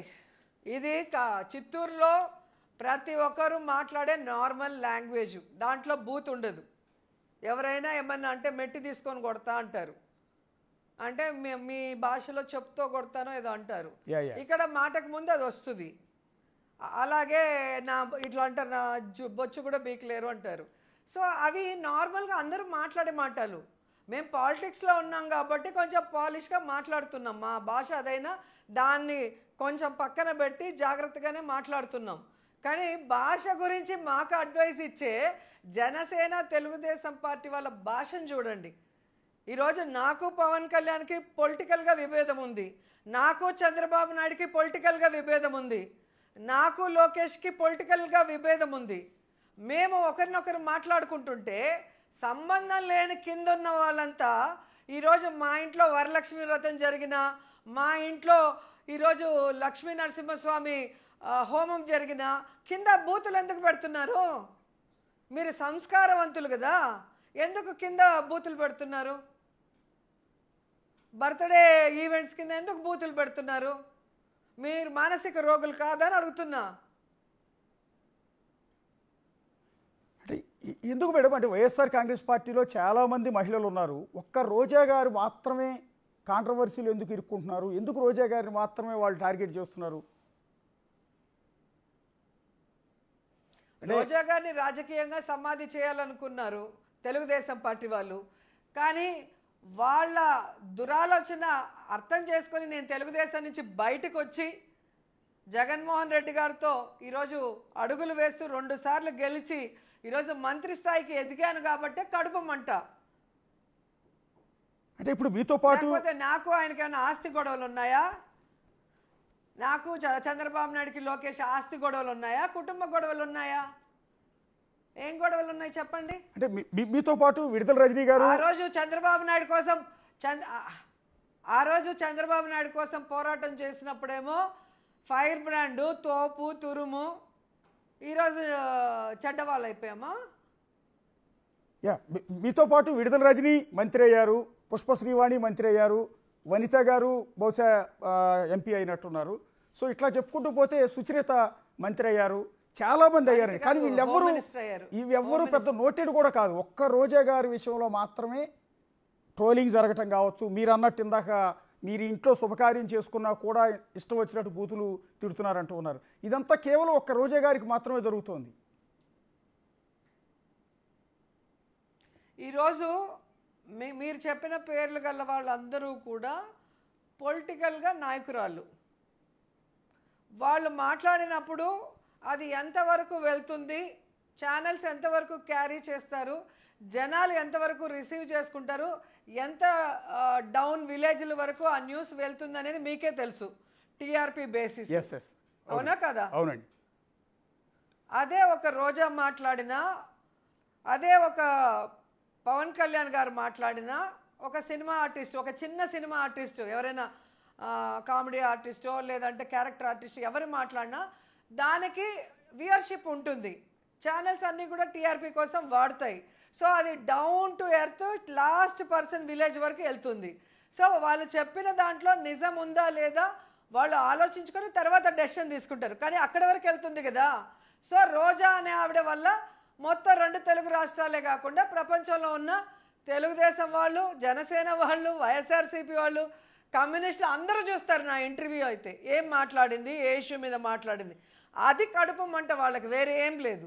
ఆ కడుపు మంట వల్ల వేరే వాళ్ళు మాట్లాడితే ఇంత రీచ్ ఉండదు, ఈమె మాట్లాడితే ఈమె గొంతు నొక్కేస్తే చాలు అన్న ఆలోచన తప్ప వేరొకటి లేదు ఇక్కడ. నేను ఏ రోజైనా కూడా మీకు గతంలో కూడా చెప్పాను, నేనుగా ఎవరితో గొడవకి వెళ్ళను, నేనుగా ఎవరి మీద అలిగేషన్ చెయ్యను, నన్ను చేస్తే వదిలిపెట్టను, ఎంత దూరమైనా ఫైట్ చేస్తాను అని గతంలో చెప్పాను, అదే ఇప్పుడు కూడా చెప్తున్నాను. నేను గతంలో ఒక ఛానల్లో పనిచేసినప్పుడు మీరు ఆ టీవీ ఛానల్కి ఇంటర్వ్యూ ఇచ్చారు. నా కొలీగ్ ఒక అతను వచ్చి మిమ్మల్ని ఇంటర్వ్యూ చేశాడు. ఒక అసందర్భపు, ఒక ఇబ్బందికరమైన ప్రశ్న మిమ్మల్ని అడిగారు. అది రాష్ట్ర వ్యాప్తంగా కూడా చాలా పెద్ద దుమారాన్ని రేపింది. ఒక మహిళను ఉద్దేశించి ఆ రకమైన ప్రశ్న అడగటం ఏంటి అని. అప్పట్లో మీతో నేను మాట్లాడాను. మీరు అలా దాన్ని ఎంకరేజ్ చేయకుండా ఉంటుంటే బాగుండేదండి అని. అండ్ దెన్ బండారు సత్యనారాయణ మూర్తి గారు మిమ్మల్ని ఉద్దేశించి మళ్ళీ సేమ్ ప్రశ్న. నా మాట నేను చెప్పడం సంస్కారం కాదు కాబట్టి నేను ఆ మాట అనట్లేదు. ఆ రోజు ఒక మాజీ మంత్రిగా పనిచేసిన బండారు సత్యనారాయణ మూర్తి మిమ్మల్ని ఉద్దేశించి, దట్టు మీరు అప్పుడు అధికారంలో ఉన్నారు, మంత్రిగా కూడా ఉన్నారు, ఆ సమయంలో మిమ్మల్ని ఉద్దేశించి ప్రశ్నించినప్పుడు కూడా నేను మీకు కాల్ చేశాను. సో చాలామంది తీవ్రమైన అభ్యంతరాలు వచ్చాయి.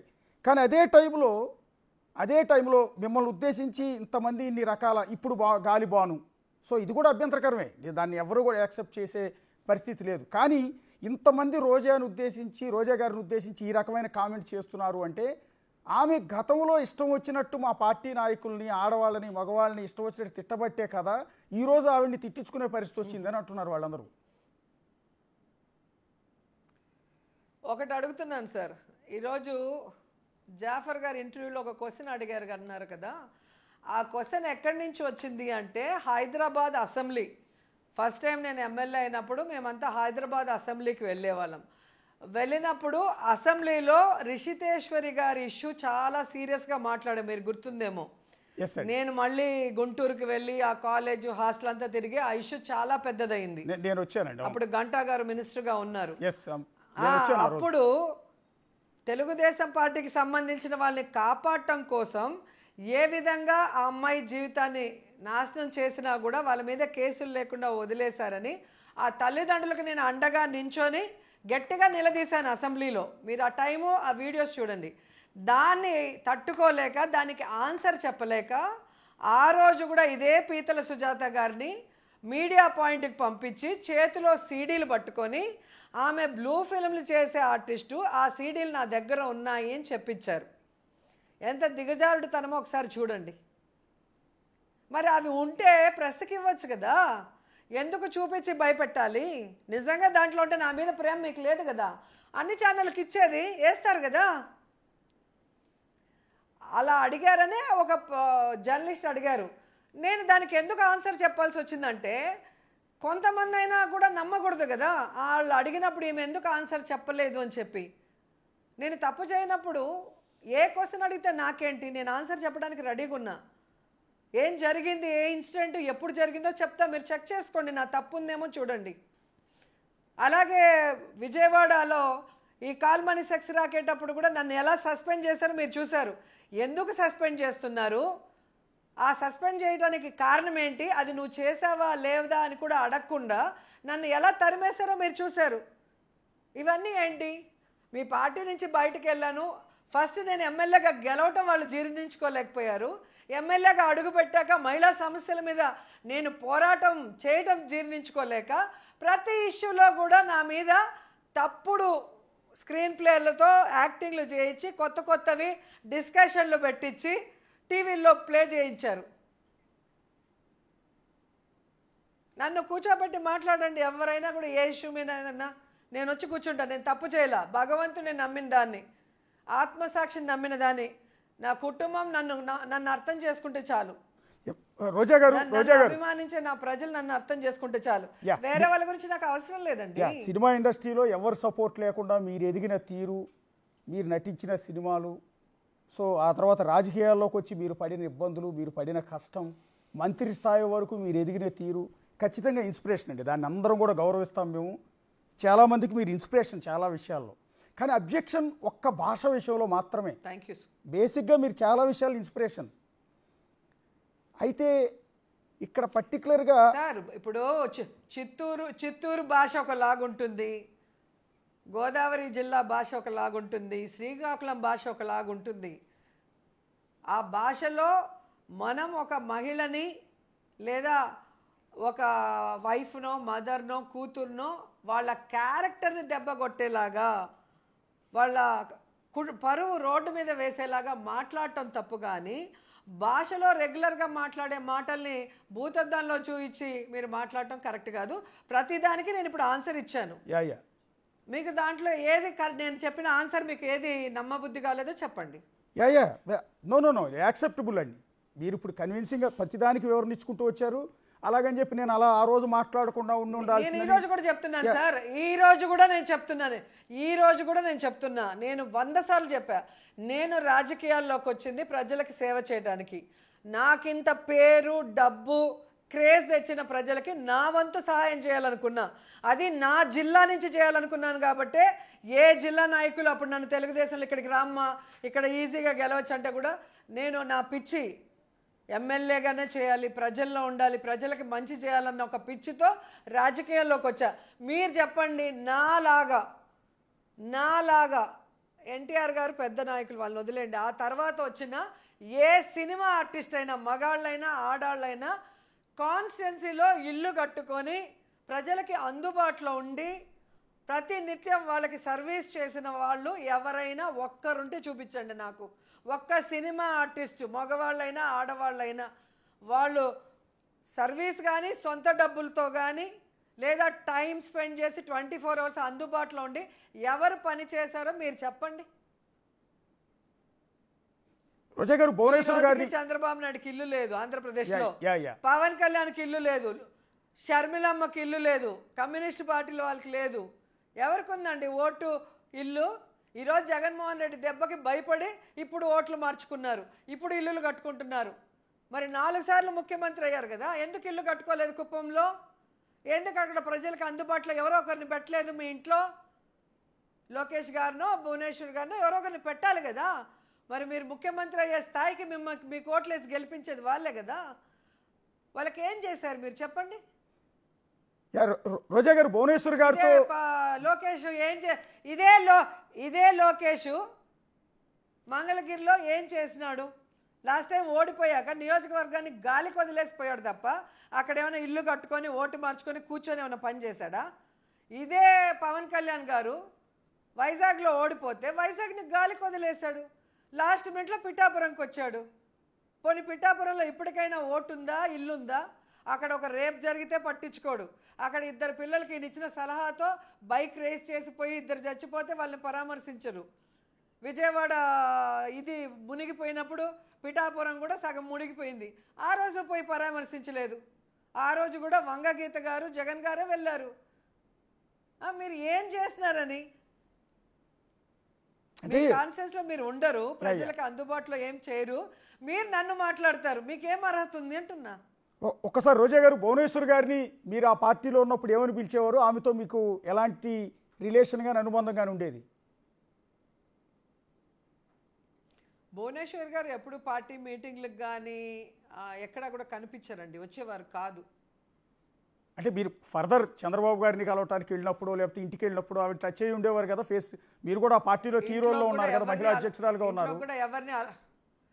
ఇంట్లో కూడా ఎవరిని అలౌ చేయరండి. సో అంటే మీరు భువనేశ్వర్ గారిని ఎప్పుడు ఫేస్ టు ఫేస్ అసలు కలవలేదా? ఫ్లైట్లో కలుస్తామండి, వచ్చేటప్పుడు మామూలుగా మాట్లాడతారు, ఎలా ఉన్నారమ్మా ఏంటమ్మా. ఆమె ఎప్పుడు పాలిటిక్స్ గురించి మాట్లాడేది కాదు, పాలిటిక్స్ గురించి ఆమె ఇంట్రెస్ట్ చూపించే వాళ్ళు కాదు. మీరు ఎవరిని అడిగినా చెప్తారు. ఓకే అండి, చంద్రబాబు గారిని, టీడీపీని వీటన్నిటిని పక్కన పెడదామండి. ఒక ఎన్టీఆర్ కుమార్తెగా, బాలకృష్ణ గారి సోదరిగా భువనేశ్వర్ గారి గురించి మీ నోటేమటి నుంచి వినాలని ఉంది. చాలామంది ఎక్స్పెక్ట్ చేస్తున్నారు ఈ క్వశ్చన్ అనేది, ఈ ఆన్సర్ అనేది. ఏం వినా? భువనేశ్వర్ గారి గురించి మీరు ఏం చెప్తారు? చెప్పండి, చెప్తాను. భువనేశ్వర్ గారి గురించి, వ్యక్తిత్వం గురించి మీరు ఏం చెప్తారు ఒక ఎన్టీఆర్ కుమార్తె గురించి? మొన్న ప్రశాంత్ ఇష్యూ లాగా ఇప్పుడు మళ్ళీ ఇంకో ఇష్యూ చేసి నా మీద కంప్లైంట్లు పెట్టించే దానికి అడుగుతున్నట్టుంది. నాకు అర్థం కానిది ఆ కుటుంబంలో ఒకటే ఉంది, ఎవరికైనా తమకు సొసైటీలో ఒక గుర్తింపు ఇచ్చిన వ్యక్తి మీద ప్రేమ గౌరవం ఉండాలి, తమకి జన్మనిచ్చిన వ్యక్తి మీద ఒక ప్రేమ గౌరవం ఉండాలి. అవునా కదా? ఎస్ అండి. ఈరోజు ఎన్టీఆర్ గారి పిల్లలుగానే వీళ్ళందరూ తెలుసు, లేకపోతే ఎవరికి తెలుసు? ఈరోజు వీళ్ళు అనుభవిస్తున్న ఆస్తి కానీ, పేరు ప్రతిష్టలు కానీ, కంఫర్ట్ కానీ అన్నీ వచ్చింది ఎన్టీఆర్ గారి వల్లే. కానీ ఎన్టీఆర్ గారి మీద చెప్పులేసి ఎన్టీఆర్ గారి చావుకు కారణమైన వ్యక్తిని సపోర్ట్ చేస్తూ ఎన్టీఆర్ గారే క్యారెక్టర్ లేని వ్యక్తిగా చిత్రీకరిస్తే చంద్రబాబు నాయుడు, మీరు చూసుంటారు ఈనాడు పేపర్లో ఆర్టికల్స్ అన్నీ కూడా, కార్టూన్స్ అన్నీ కూడా ప్రజల్లోకి కూడా అది ఎలా తీసుకెళ్తే దానికి సమర్థించిన వాళ్ళు మరి వాళ్ళ పిల్లలు. భువనేశ్వర్ గారు ఒక్కరే కాదు, వాళ్ళ పిల్లలందరూ కూడా మీరు చూశారు. అది నాకు ఇప్పటికీ ఆశ్చర్యకరమైన విషయం. ఏంటంటే ఒక వెన్నుపోటుదారుడు చంద్రబాబు నాయుడిని నమ్మారు కానీ తమకు జన్మ ఇచ్చి తమకి ఆస్తి ఇచ్చి తమకి సొసైటీలో ఒక గౌరవాన్ని గుర్తింపు ఇచ్చిన తండ్రిని కాపాడుకోలేక ఆయన చావుకు కారణమయ్యారు. అది మీరు అర్థం చేసుకోవాలి వాళ్ళు ఎలాంటి కుటుంబం అని. రెండోది మన బాలకృష్ణ గారికి అవార్డు వచ్చింది. అవార్డు వచ్చిన రోజు పార్టీలకు అతీతంగా కుటుంబ సభ్యులు కూర్చున్నారు. పురంధేశ్వరి గారు, భువనేశ్వరి గారు, ఇంకా సో కాల్డ్ సిస్టర్స్ అంతా కూడా ఏం మాట్లాడారు వాళ్ళు అక్కడ? బాలా నీకు మ్యాన్షన్ హౌస్ ఎక్కువ వసు ఎక్కువ అని అడిగారు. మరి వాళ్ళ నోటి నుంచి ఇలాంటి ప్రశ్న వచ్చినప్పుడు చాలా పవిత్రమైనది. మేము ice cream heritage ice cream అంటే తప్పు, మ్యాన్షన్ హౌస్ అంటే తప్పు లేదు కదా, అవునా కదా చెప్పండి. ఖచ్చితంగా అబ్జెక్షన్బుల్. అది మీరు రైజ్ చేసే వరకు యాక్చువల్లీ రిజిస్టర్ కాలేదు ఎవరికి. మరి మీరు గుర్తు చేస్తున్నారు కాబట్టి రిజిస్టర్ అవుతుంది కానీ బేసిక్గా ఎవరికి. మీరు వేయండి అలాంటి వీడియోలు వేయండి. రోజాని టార్గెట్ చేసి వీడియోలు కాదు, ఎవరి గురించి వాళ్ళు మాట్లాడిన వీడియో కట్ చేసి వేస్తే వాళ్ళు ఏంటి అనేది ప్రజలకు తెలుస్తుంది. ఇక్కడ మిమ్మల్ని భువనేశ్వరి గారి గురించి ఎందుకు అడిగాను మా వెనకనే అందరు రెడీ అయిపోతారు టీఆర్పీ కోసం. కాదండి, భువనేశ్వర్ గారి గురించి మిమ్మల్ని ఎందుకు అడిగాను అంటే భువనేశ్వర్ గారిని ఉద్దేశించి సాక్షాత్తు అసెంబ్లీలోనూ బయట అప్పుడు వైఎస్ఆర్ కాంగ్రెస్ పార్టీలో ఉన్న కొంతమంది నేతలు చేసిన కామెంట్స్, పర్టికులర్గా ఆవిడికి అక్రమ సంబంధాలు అంటగట్టడం కావచ్చు, లోకేష్ పుట్టుక గురించి కావచ్చు, ఈ కామెంట్స్ని ఒక మహిళగా మీరు యాక్సెప్ట్ చేశారు. ఆ రోజు మీరు కూడా ఆ రోజు అసెంబ్లీలోనే ఉన్నారు కదా, అది మీ పార్టీకి కూడా ఇబ్బందికరమైన అంశమే అయింది కదా చివరికి. మీరు అడిగితే నేను చెప్తాను, మీరు అడగండి, మీరు ఒక కంక్లూషన్కి రావద్దండి. ఎస్ సార్, ఆ రోజు నా వీడియో క్లిప్పింగ్ కూడా మీరు చూడొచ్చు. నేను అసెంబ్లీలో లేను, హైదరాబాద్ నుంచి ఇచ్చాను ఇంటర్వ్యూ. ఓకే, ఈరోజు నేను చెప్తున్నాను, నిజంగా చంద్రబాబు నాయుడు భగవంతుడి మీద ప్రమాణం చేసి భువనేశ్వరి గారిని వైఎస్ఆర్సీపీ వాళ్ళు అసెంబ్లీలో ఈ విధంగా తప్పుగా మాట్లాడారు అని చెప్పగలరా? భార్య పిల్లల మీద ప్రమాణం చేసి చెప్పగలరా అని నేను అడుగుతున్నా. ఇప్పుడు అసెంబ్లీలో ఒకటి జరుగుతూ ఉంటే ఆ అసెంబ్లీని ఆపి ఇలాంటి అభ్యంతరకరమైన మాటలు మాట్లాడారు, రికార్డు చూడండి, దీని మీద నాకు న్యాయం కావాలని అడుగుతారు జరిగితే ఎవరైనా, అంతేనా? కొత్తగా ఉన్న వాళ్ళే అడుగుతారు. అలాంటిది 3 సార్లు ముఖ్యమంత్రి అపోజిషన్లో ఉన్న వాళ్ళకి తెలీదా? అక్కడ అడగకుండా సాయంత్రం 6 గంటలకి పచ్చ ఛానళ్ళు ఇచ్చిన స్క్రిప్ట్ ప్రకారం ఆయన ఏడుపును ఒకసారి చూడండి. ఎవరికైనా ఒక కష్టం వస్తే కళ్ళల్లో నీళ్ళు వస్తాయి.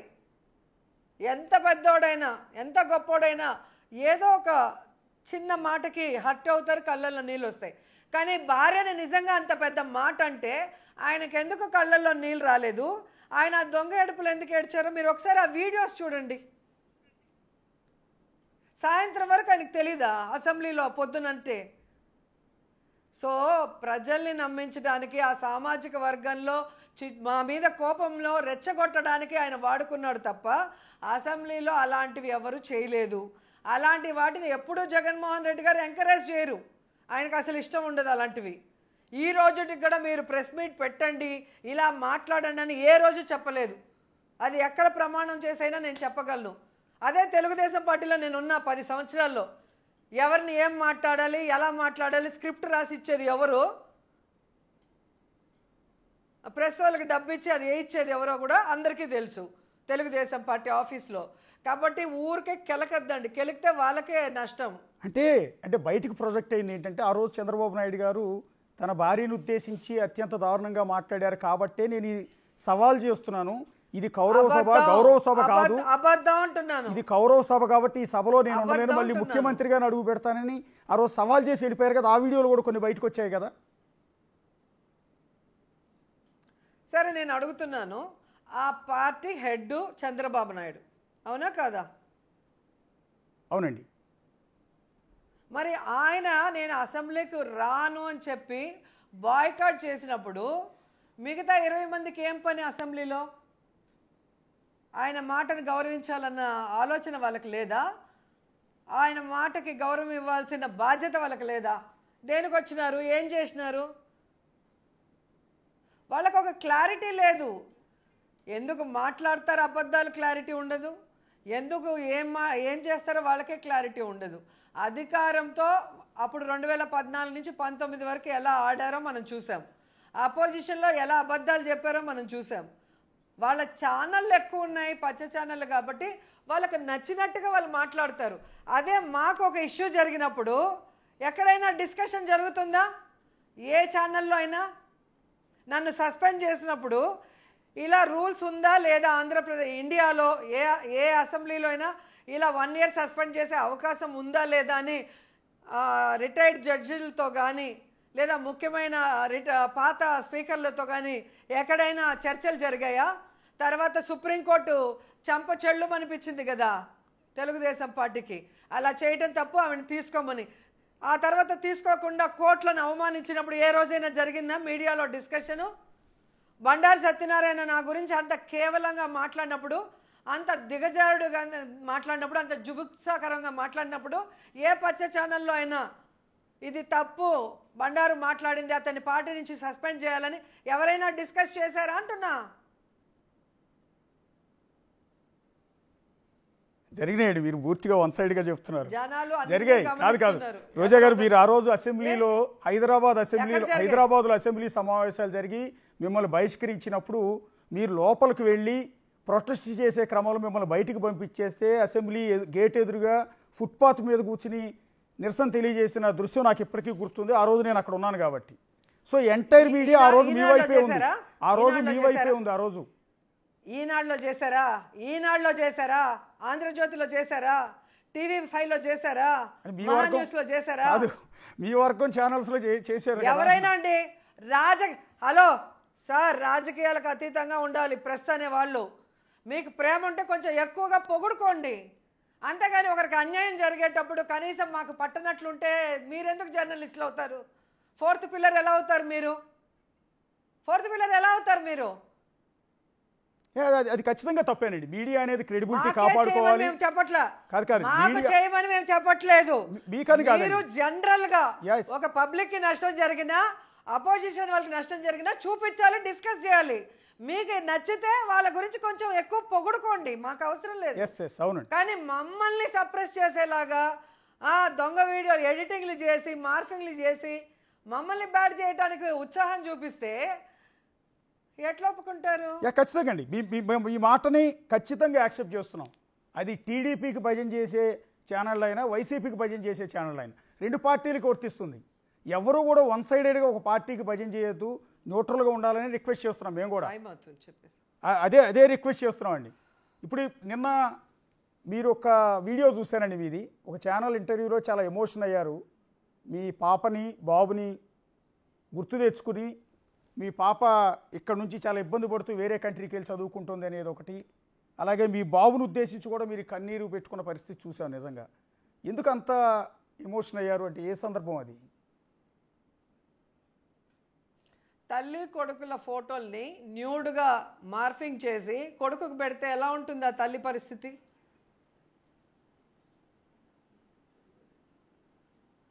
ఎంత దిగజారిపోయారు కూటమి ప్రభుత్వం వాళ్ళు, అర్థం చేసుకోండి. ఎంత దూరానికి వీళ్ళు వెళ్ళిపోయారు ఒకసారి చూడండి. ఒక మహిళ అడిగే ప్రశ్నలకి సమాధానం చెప్పలేక ఇది దొంగ దెబ్బతీయటం కాదా? మాకు చేత కదా అలా చేసి పంపించడానికి. అలా చేస్తే తప్పు. మాకు విలువలు ఉన్నాయి, మా నాయకుడు కూడా విలువలు నేర్పించారు. అందరం కూడా పొలిటికల్గా ఫైట్ చేస్తాం, పొలిటికల్ ఇష్యూస్ మీద ఫైట్ చేస్తాం. ఇలా పిల్లల మీద, కుటుంబం మీద దెబ్బ కొట్టే మాటలు మాట్లాడటం అనేది చేతగాని దద్దమ్మలు చేసే పని. కన్క్లూడ్ చేసే ముందు మిమ్మల్ని ఒక మాట అండి. బేసిక్గా మీరు పదే అంటున్న మాట ఏంటంటే రాష్ట్రంలో రెడ్ బుక్ రాజ్యాంగం నడుస్తోంది, మా పార్టీ నేతలందరినీ కూడా రెడ్ బుక్లో రాసిన విధంగా అరెస్టులు చేస్తున్నారు అని. ఆ రెడ్ బుక్లో రోజా గారి పేరు కూడా ఉందని అనుకోవాలా? ఫస్ట్ ఉంటుంది పేరు, దాంట్లో సందేహం లేదు. ఈరోజు మిథున్ రెడ్డి గారి అరెస్ట్ ఏంటండి? అక్రమ అరెస్ట్ కాదా? ఈరోజు ప్రభుత్వం మద్యం అమ్మితే కమిషన్లు ఇస్తారా, ప్రైవేట్ వ్యక్తులు అమ్మితే కమిషన్లు ఇస్తారా? రెండోది, మీరు ఏదైతే మద్యంలో గోల్మాల్ జరిగిందంటారో అన్ని డిస్టిలరీకి చంద్రబాబు నాయుడే పర్మిషన్ ఇచ్చాడు కదా, మరి వాళ్ళెవరి మీద ఎందుకు కేసులు పెట్టకుండా కేవలం వైఎస్ఆర్సీపీ నాయకుల మీద కొంతమంది అఫీషియల్స్ మీద ఎందుకు పెడుతున్నారు? ఆ డిస్టిలరీస్ ఓనర్స్ మీద ఎందుకు కేసు పెట్టలేదు? నాసిరకం మందుతో ప్రాణాలు తీసామన్నప్పుడు అవి ఎందుకు ముగించలేదు? ఈరోజు వాళ్ళకే ఎందుకు మీ ప్రభుత్వంలో కూడా ఆర్డర్లు ఇచ్చి ఈరోజు మద్యాన్ని అమ్మకాలు చేస్తున్నారు? ఈరోజు ఈ మద్యం మాఫియా మద్యం సిండికేట్లకి సపోర్టివ్గా ప్రభుత్వంలో ఉన్న మద్యాన్ని తీసుకొచ్చి వాళ్ళ చేతికిచ్చి 43,000 బెల్ట్ షాపులు మళ్ళీ పెట్టించి పర్మిట్ రూములు పెట్టించి 5 స్టార్ హోటల్స్లో ఫీజెస్ తగ్గించి మందు విచ్చలవిడిగా చేసుకుంటూ 9% పెంచుకొని అలాంటి చంద్రబాబు నాయుడికి లంచాలు ఇస్తారా? ప్రభుత్వం నుంచి మద్యం అమ్ముతూ లిమిటెడ్ టైంలో 43,000 బెల్ట్ షాపుల్ని రిమూవ్ చేసి పర్మిట్ రూముల్ని రిమూవ్ చేసి మద్యం షాపుల్నే 33% తగ్గిస్తే మీకు లంచాలు ఇస్తారా?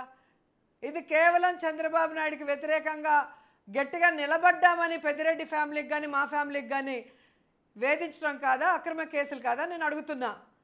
అలాగే నిన్న మీరు చూశారు మా భానుప్రకాష్ గొడవ ఏంటి?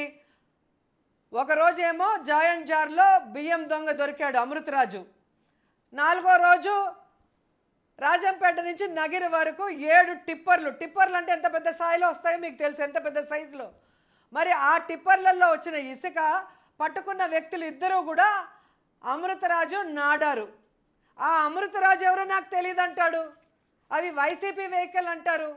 చూడండి అమృతరాజు అనేవాడు ఇక్కడ ఉన్నాడు, వాళ్ళ నాన్నతో ఉన్నాడు, 2009 నుంచి ఉన్నారు, తర్వాత కొడుకుతో ఉన్నాడు. సో వీళ్ళు బియ్యము ఇసుక లిక్కరు మాఫియా చేసేవాళ్ళు. వాళ్ళ తమ్ముడు మైకేలు వాళ్ళ నాన్నతో ఉన్నాడు. వీళ్ళంతా ఎన్ని కేసులు ఉన్నాయి, వీళ్ళ మీద పీడీ యాక్ట్లు ఉన్నాయి, వీళ్ళతో ఎందుకున్నారు? నానా కొడుకులతో ఇన్ని సంవత్సరాలు వాళ్ళతో ఉండి వాళ్ళు పట్టుబడితే అవి వైసీపీ వెహికల్స్ అంటాడు. ఇదో గంజాయి కింగు, తెలుగు యువత, పుత్తూరు అబ్బాయి, మా గవర్నమెంట్లో కూడా వైజాగ్లో ఎక్కడో 26 కిలోలు దొరికాడు. మొత్తము డ్రగ్స్, గంజాయి, బియ్యము అన్ని మాఫియా చేసేది నీ రైట్ హ్యాండ్లు. వాళ్ళు దొరికిపోతే వాళ్ళు ఎవరో మాకు తెలీదు, వాళ్ళు వైసీపీ వాళ్ళ వెహికల్స్ అని సిగ్గులేక చెప్తాడు. మరి మా మనుషులైతే నీ ఫోటో ఎందుకు ఇప్పుడు? ఏ రోజు చూడు మీ బర్త్డే రోజు వేశారు, ఏ పేపర్లో వేస్తారు? ఇది ఈనాడు పేపర్లో వేశారు, న్యూస్ టుడే. నీకు యాడ్ ఎందుకు ఇచ్చాడు? మా పార్టీ వాడు నీకెందుకు యాడ్ ఇచ్చాడు? అలాగే ఆంధ్రజ్యోతి పేపర్లో అమృతరాజు, మా పార్టీ వాడైతే నీకెందుకు యాడ్లు ఇచ్చాడు? జాయింట్ జార్ ఇతంది కాదా? ఈయన రెస్టారెంట్లో పట్టుకోలేదా 13,000 టన్నుల బియ్యాన్ని? ఈరోజు ఇసుక పట్టుకున్నది ఈయన మనుషులు కాదా? ఈయన పేరు లేదా ఎఫ్ఐఆర్లో? రాజంపేట నుంచి నగిరి వరకు శాండ్ తెచ్చుకొని ఇక్కడ డస్ట్ ఫిల్ చేసుకొని తమిళనాడుకు అమ్ముకుంటుంది మీరు. 2009 నుంచి మీ నాన్న ఉన్నప్పటి నుంచి మీరు చేసే పని అదే. అలాగే దోచుకొని మా మీద నిందలేస్తారు, మేము దోచుకున్నామని. మా దగ్గర ఉన్న స్మగ్లర్లు ఉన్నారా? మద్యం మాఫియా చేసిన వాళ్ళు మా దగ్గర ఉన్నారా? నీ దగ్గర ఉన్నారా? అండ్ సూటిగా మీ ద్వారా అడుగుతున్నాను భానుప్రకాష్ని, రాజంపేట నుంచి నగిరి వరకు వైఎస్ఆర్సీపీ వాళ్ళు చేశారు, అందుకే అరెస్ట్ చేశామని అక్రమ కేసు పెట్టి మా కౌన్సిలర్ని అరెస్ట్ చేయించావు కదా, అదే నిజమయ్యని నువ్వు నమ్మితే రాజంపేట నుంచి నగిరికి రావాలంటే 3 జిల్లాలు, అన్నమయ్య జిల్లా, తిరుపతి జిల్లా, చిత్తూరు జిల్లా, ఈ 3 జిల్లాల్లో సహకరించిన ఆఫీసర్లను ఎందుకు సస్పెండ్ చేయలేదు?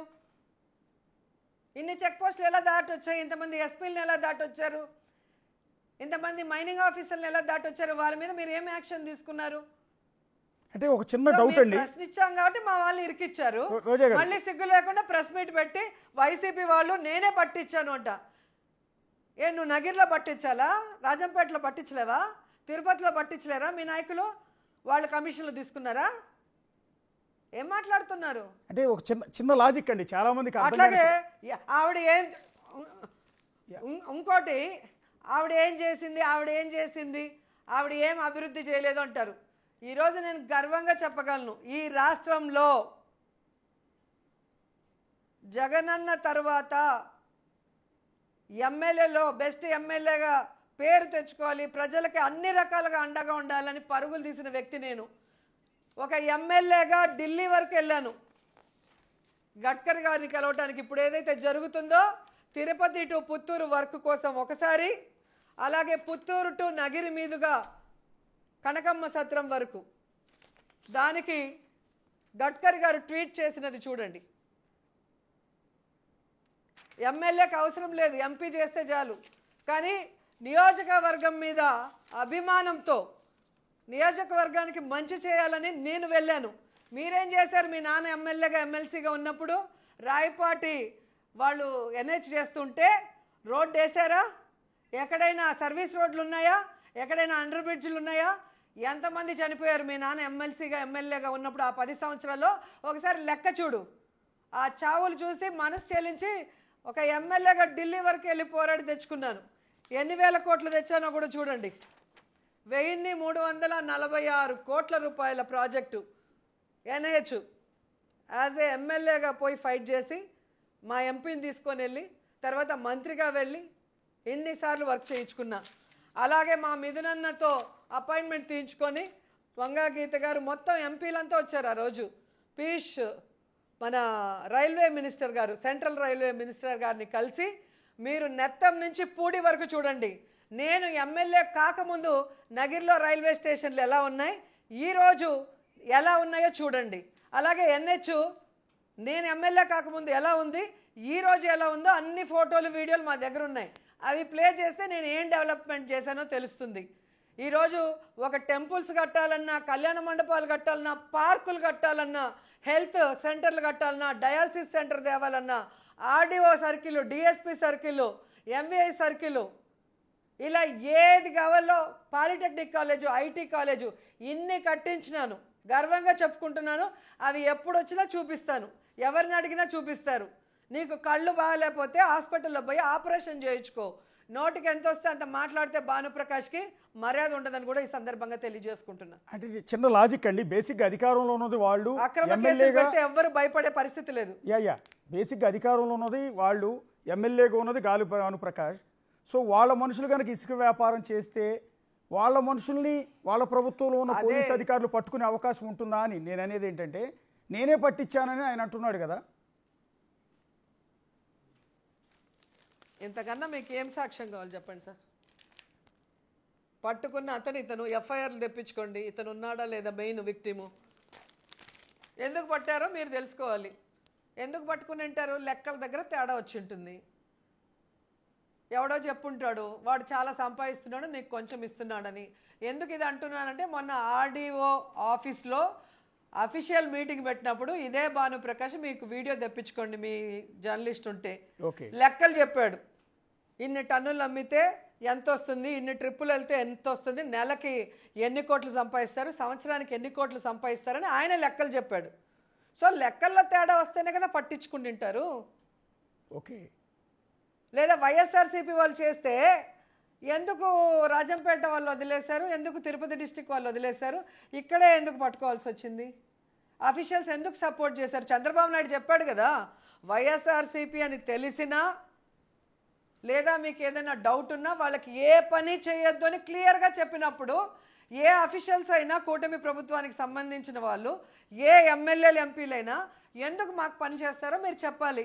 చిన్న లాజికే కదా. ఈరోజు నిన్నొక రోజు కాదు, మీరు రోజు ఒక కెమెరా పెట్టండి, స్పై కెమెరా. నగిరికి ఇసుక అవసరం లేదండి. రాజంపేట నుంచి కుశస్థలి నది ఉంది, ఎంత కావాలంటే అంత ఇసుక కుశస్థలి నదిలో ఉంది. ఎందుకు రాజంపేటలో పర్మిషన్లు ఇచ్చారు మైన్స్ వాళ్ళు? అడగండి. ఎందుకు చెక్ పోస్టులో అలౌ చేశారు? అడగండి. పేద ప్రజలకు ఇవ్వాల్సిన బియ్యాన్ని కూడా ఈరోజు గోడౌన్ల నుంచి తరలిస్తూ, ఇది ఆర్గనైజ్డ్ క్రైమ్ అండి. ఇతని మీద, ఇతని తమ్ముడు ఉన్నారు కదా వీడు మైకేలు, వీళ్ళిద్దరి మీద ఎన్ని సంవత్సరాలుగా ఎన్ని కేసులు ఉన్నాయి?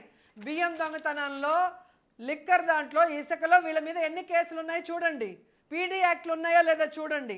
మరి ఎందుకు వీళ్ళని పక్కన పెట్టుకొని వీళ్ళ డబ్బులతో ఎంజాయ్ చేస్తున్నారు మీ నాన్న మీరు అని అడుగుతున్నా. మీకు వాటితో అవసరం లేనప్పుడు వాళ్ళని ఎందుకు ఎంకరేజ్ చేస్తున్నారు? వాళ్ళని ఎందుకు పక్కన పెట్టుకున్నారు? వాళ్ళ డబ్బులు ఎందుకు తీసుకుంటున్నారు? అంటే ఇవన్నీ ప్రూవ్ చేయండి, మీ దగ్గర ఆధారాలు ఉంటే కాణిపాకం టెంపుల్కి రండి, గణపతి స్వామి ముందు మన ఇద్దరం కూడా ప్రమాణం చేద్దాం అంటున్నాడు ఆయన. కాదు ఒక సవాల్ విసిరారు కదా మీకు. ఎవరండి ఉండేది? ఓకే, నేను చెప్పేది వినండి. ఇక్కడ ఎవరున్నారండి? ఓకే, ఎమ్మెల్యే ఇక్కడ ఎవరున్నారు? చెప్పు, పేరు చెప్పండి. భానుప్రకాష్ లాగా కనపడుతున్నారు కదా. ఇక్కడ ఉండేది అమృతరాజు. ఓకే, ఇప్పుడు ఇసుకలో పట్టుబడిన వ్యక్తి అండి అతను. ఇక్కడ ఉండేది ఎవరండి? ఇసుకలో బియ్యంలో పట్టుకున్న వ్యక్తి. ఇక్కడ ఎవరున్నారు? గాలి ముద్దుకృష్ణం నాయుడు. ఓకే, ఇక్కడ ఉండేది ఎవరండి? అమృతరాజు.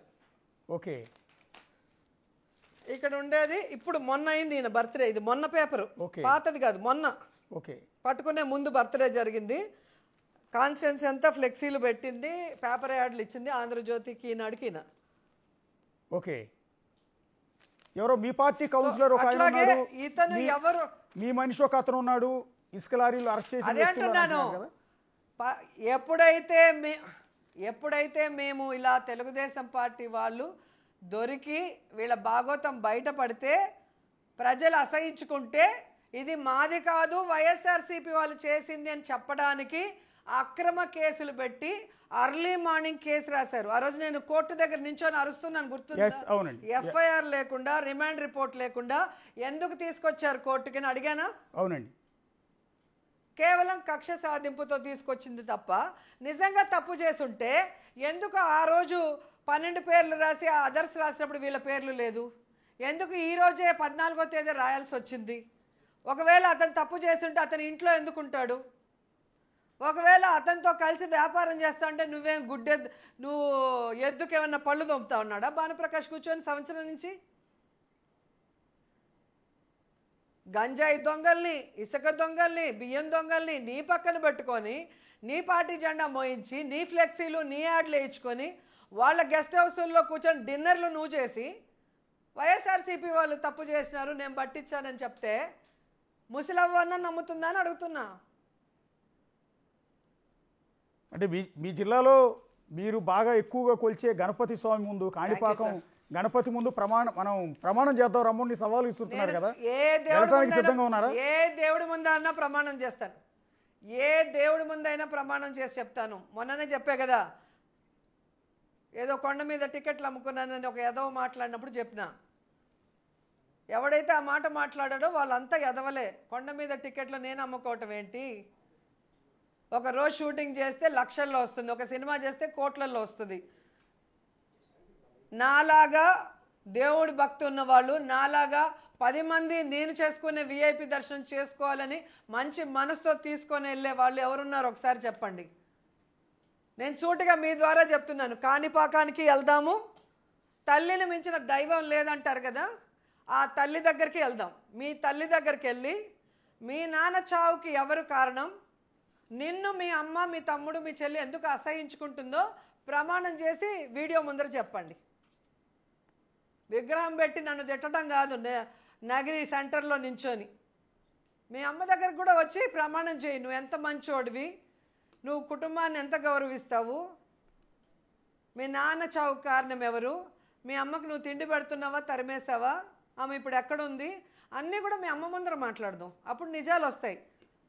ఎందుకంటే మనిషి అంటే మాట్లాడగలదు కదా, దేవుడు మాట్లాడలేరు కదా. కాణిపాకం ప్రమాణం లేదు కదా. కాణిపాకం ప్రమాణానికి డేటు టైము ఫిక్స్ చేస్తారేమన్నా మీరు? చెప్పాను కదా సార్, ఫస్ట్ వాళ్ళ తల్లి దగ్గరికి వెళ్దాం. తల్లిని మించిన దైవం లేదు, మాట్లాడగలిగిన దైవం. అక్కడ మాట్లాడి అక్కడి నుంచి కాణిపాకంకి వెళ్దాం. మొత్తం అన్ని ఛానల్ని పిలవండి. ఓకే రోజా గారు చాలా బిజీగా ఉన్నారు, మీరు చాలా యాక్టివిటీస్లో దీనికి వచ్చారు. ఒక మాట అండి, ఇందాక రెడ్ బుక్ గురించి అడిగాను. రెడ్ బుక్లో మిమ్మల్ని కూడా అరెస్ట్ చేస్తారని, అంటే అరెస్ట్ కోసం మీరు కూడా వెయిట్ చేస్తున్నారా? ఆ పేరు మీరు కూడా ఉందని చెప్తున్నారు కాబట్టి. సార్ వెయిట్ చేయాల్సిన కర్మ నాకు పట్టలేదు. మీరు అడిగారు మీ పేరు ఉందా అని అడిగారు. ఎవరు గట్టిగా మాట్లాడితే వాళ్ళు మాట్లాడకూడదనే కదా కేసులు పెడుతున్నారు. ఇక్కడ తప్పు చేసి కేసులు పెట్టింది కాదు కదా. మిథున్ రెడ్డి గారి మీద పెట్టినా, జగనన్న పిఏ గారి మీద పెట్టినా, ఈరోజు ఇంకొకరి మీద పెట్టాలనుకున్నా ఏవైనా కూడా అక్రమ కేసులు. చంద్రబాబు నాయుడు ప్రభుత్వం విచ్చలవిడిగా మద్యం సిండికేట్ల వాళ్ళతో, బిసిలరీ వాళ్ళతో లంచాలు తీసుకొని వాళ్ళ చేతుల్లోకి ఇచ్చి వాళ్ళకి నచ్చినట్టుగా ఈరోజు మద్యం పాలసీ తీసుకొచ్చి వాళ్ళు మా మీద జగనన్న మీద బురద జల్లుతుంటే జనాలు పిచ్చోళ్ళు అర్థం చేసుకోలేరా? ఇది డైవర్షన్ పాలిటిక్స్, బెదిరింపు పాలిటిక్స్, రౌడీజం పాలిటిక్స్. జగనన్న చెప్పారు కదా, మీరు చేస్తున్నారు, నేర్పిస్తున్నారు, రేపు దీనికి 10 ఇంతలు మీరు అనుభవిస్తారు. తప్పు చేయని మా మీదే కేసు మీరు పెట్టినప్పుడు తప్పు చేసిన మీ మీద కేసు పెట్టడం చాలా ఈజీ. అంటే మీరు వాళ్ళంతా ఆ రోజు ఊచలు లెక్క పెట్టాల్సి వస్తుంది. మీరు మంత్రిగా ఉన్నప్పుడు ఆడుదాం ఆంధ్ర అనే కార్యక్రమాన్ని తీసుకొచ్చారు. అందులో పెద్ద ఎత్తున కుంభకోణం జరిగింది. ఆ కేసులో మిమ్మల్ని విచారించబోతున్నారు, మిమ్మల్ని అరెస్ట్ కూడా చేయబోతున్నారని కొంత ప్రచారం జరుగుతోంది. వచ్చిందో మీ వరకు అది?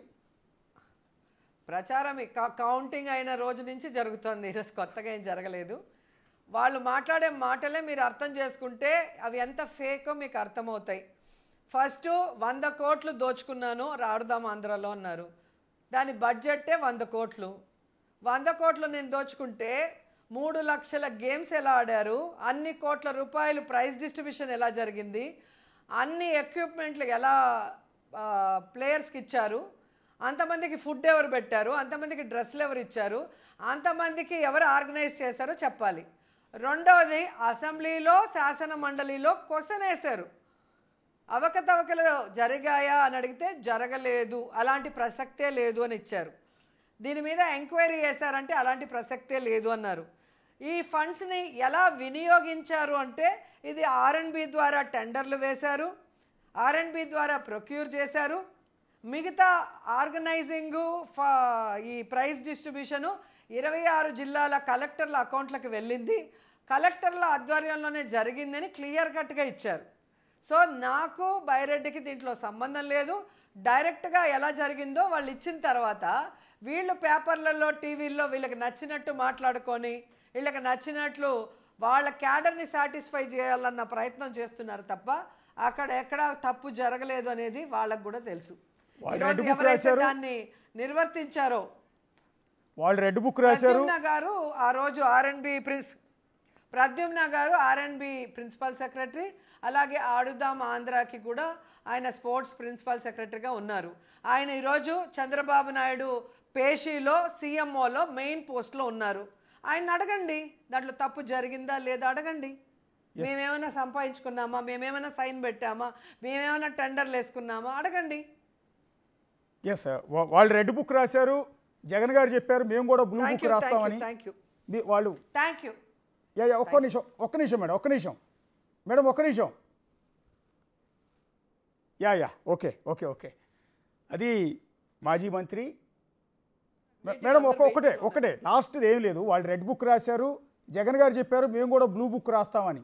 రీసెంట్గా మీ పార్టీ వాళ్ళు కొంతమంది మీ చిత్తూరు డైలాగ్ అది, మీ ఫేమస్ డైలాగ్ అది, రప్పా నరుకుతామని. సో అది మీ రేపొద్దున మీ పార్టీ అధికారంలోకి వస్తే ఈ రివెంజ్ పాలిటిక్స్ కంటిన్యూ అవుతాయా అని నేను అడుగుతున్నా. రప్పా నరుకుతామంటూ ఉన్నారు కదా. ఆ రప్ప నరుకుతామనే ఫ్లెక్సీ ఎవరు పట్టుకున్నారు? తెలుగుదేశం పార్టీ సభ్యుడు. అతను తెలుగుదేశం పార్టీ సభ్యత్వం ఉందని వాళ్ళ తల్లే పోలీస్ స్టేషన్కి తీసుకొచ్చి ఆ కార్డు చూపించింది. సో వాళ్ళే ఫ్లెక్సీలు తయారు చేసి వాళ్ళే జగనన్న మీటింగ్ పంపించి మళ్ళీ వాటిని షూట్ చేసి మళ్ళీ జగనన్నకు చెడ్డ పేరు తెస్తారు. జగనన్న క్లియర్ కట్గా చెప్పారు, రేపు మేము అధికారంలోకి వస్తే ఈరోజు రూల్స్కి విరుద్ధంగా పనిచేసిన ప్రతి ఒక్కరిని రాజ్యాంగబద్ధంగా శిక్షిస్తాం. ఎలా? రాజ్యాంగబద్ధంగా. ఓకే, థ్యాంక్ యూ అండి. థ్యాంక్ యూ రోజా గారు. అది మాజీ మంత్రి రోజా గారు అనేక అంశాల మీద డిస్కస్ చేశారు. పర్టికులర్గా ఎమ్మెల్యే గాలి భానుప్రకాష్ తన మీద చేసిన కొన్ని అభ్యంతరకరమైన వ్యాఖ్యల గురించి ఆమె కౌంటర్ ఇచ్చే ప్రయత్నం చేశారు. అంతేకాకుండా గతంలో రోజా వేరు సందర్భాల్లో మాట్లాడిన మాటలు, అది టీడీపీ నేతలు కావచ్చు, జనసేన నేతలు కావచ్చు, పవన్ కళ్యాణ్ కావచ్చు, చంద్రబాబు కావచ్చు, లోకేష్ కావచ్చు, వారి మీద వేరువేరు సందర్భాల్లో చేసిన కామెంట్స్ అన్నిటిపైన కూడా ఆవిడ ఇప్పుడు ఒక క్లారిటీ ఇచ్చే ప్రయత్నం చేశారు. ఎందుకు చేయాల్సి వచ్చింది, ఏ సందర్భంలో చేయాల్సి వచ్చింది, ఆ అన్నమాట అర్థం ఏంటి, ఇవన్నీ కూడా చెప్పే ప్రయత్నం చేశారు. రెండోది, తాను బూతులు మాట్లాడాను అంటూ కొంతమంది ప్రచారం చేస్తున్నారు సోషల్ మీడియాలో. చిత్తూరు జిల్లాలో తన స్లాంగ్, తన యాస, మాట్లాడే విధానం వేరుగా ఉంటుంది. అదే భాష బయటకు వచ్చింది తప్ప అందులో బూతులు ఎక్కడ ఉన్నాయి అనేది రోజా గారు చేస్తున్న ప్రధానమైన ప్రశ్నగా కనిపిస్తుంది. సో ఇది టోటల్గా రోజా గారితో ఇంటర్వ్యూ. చూస్తూనే ఉండండి బిగ్ టీవీ.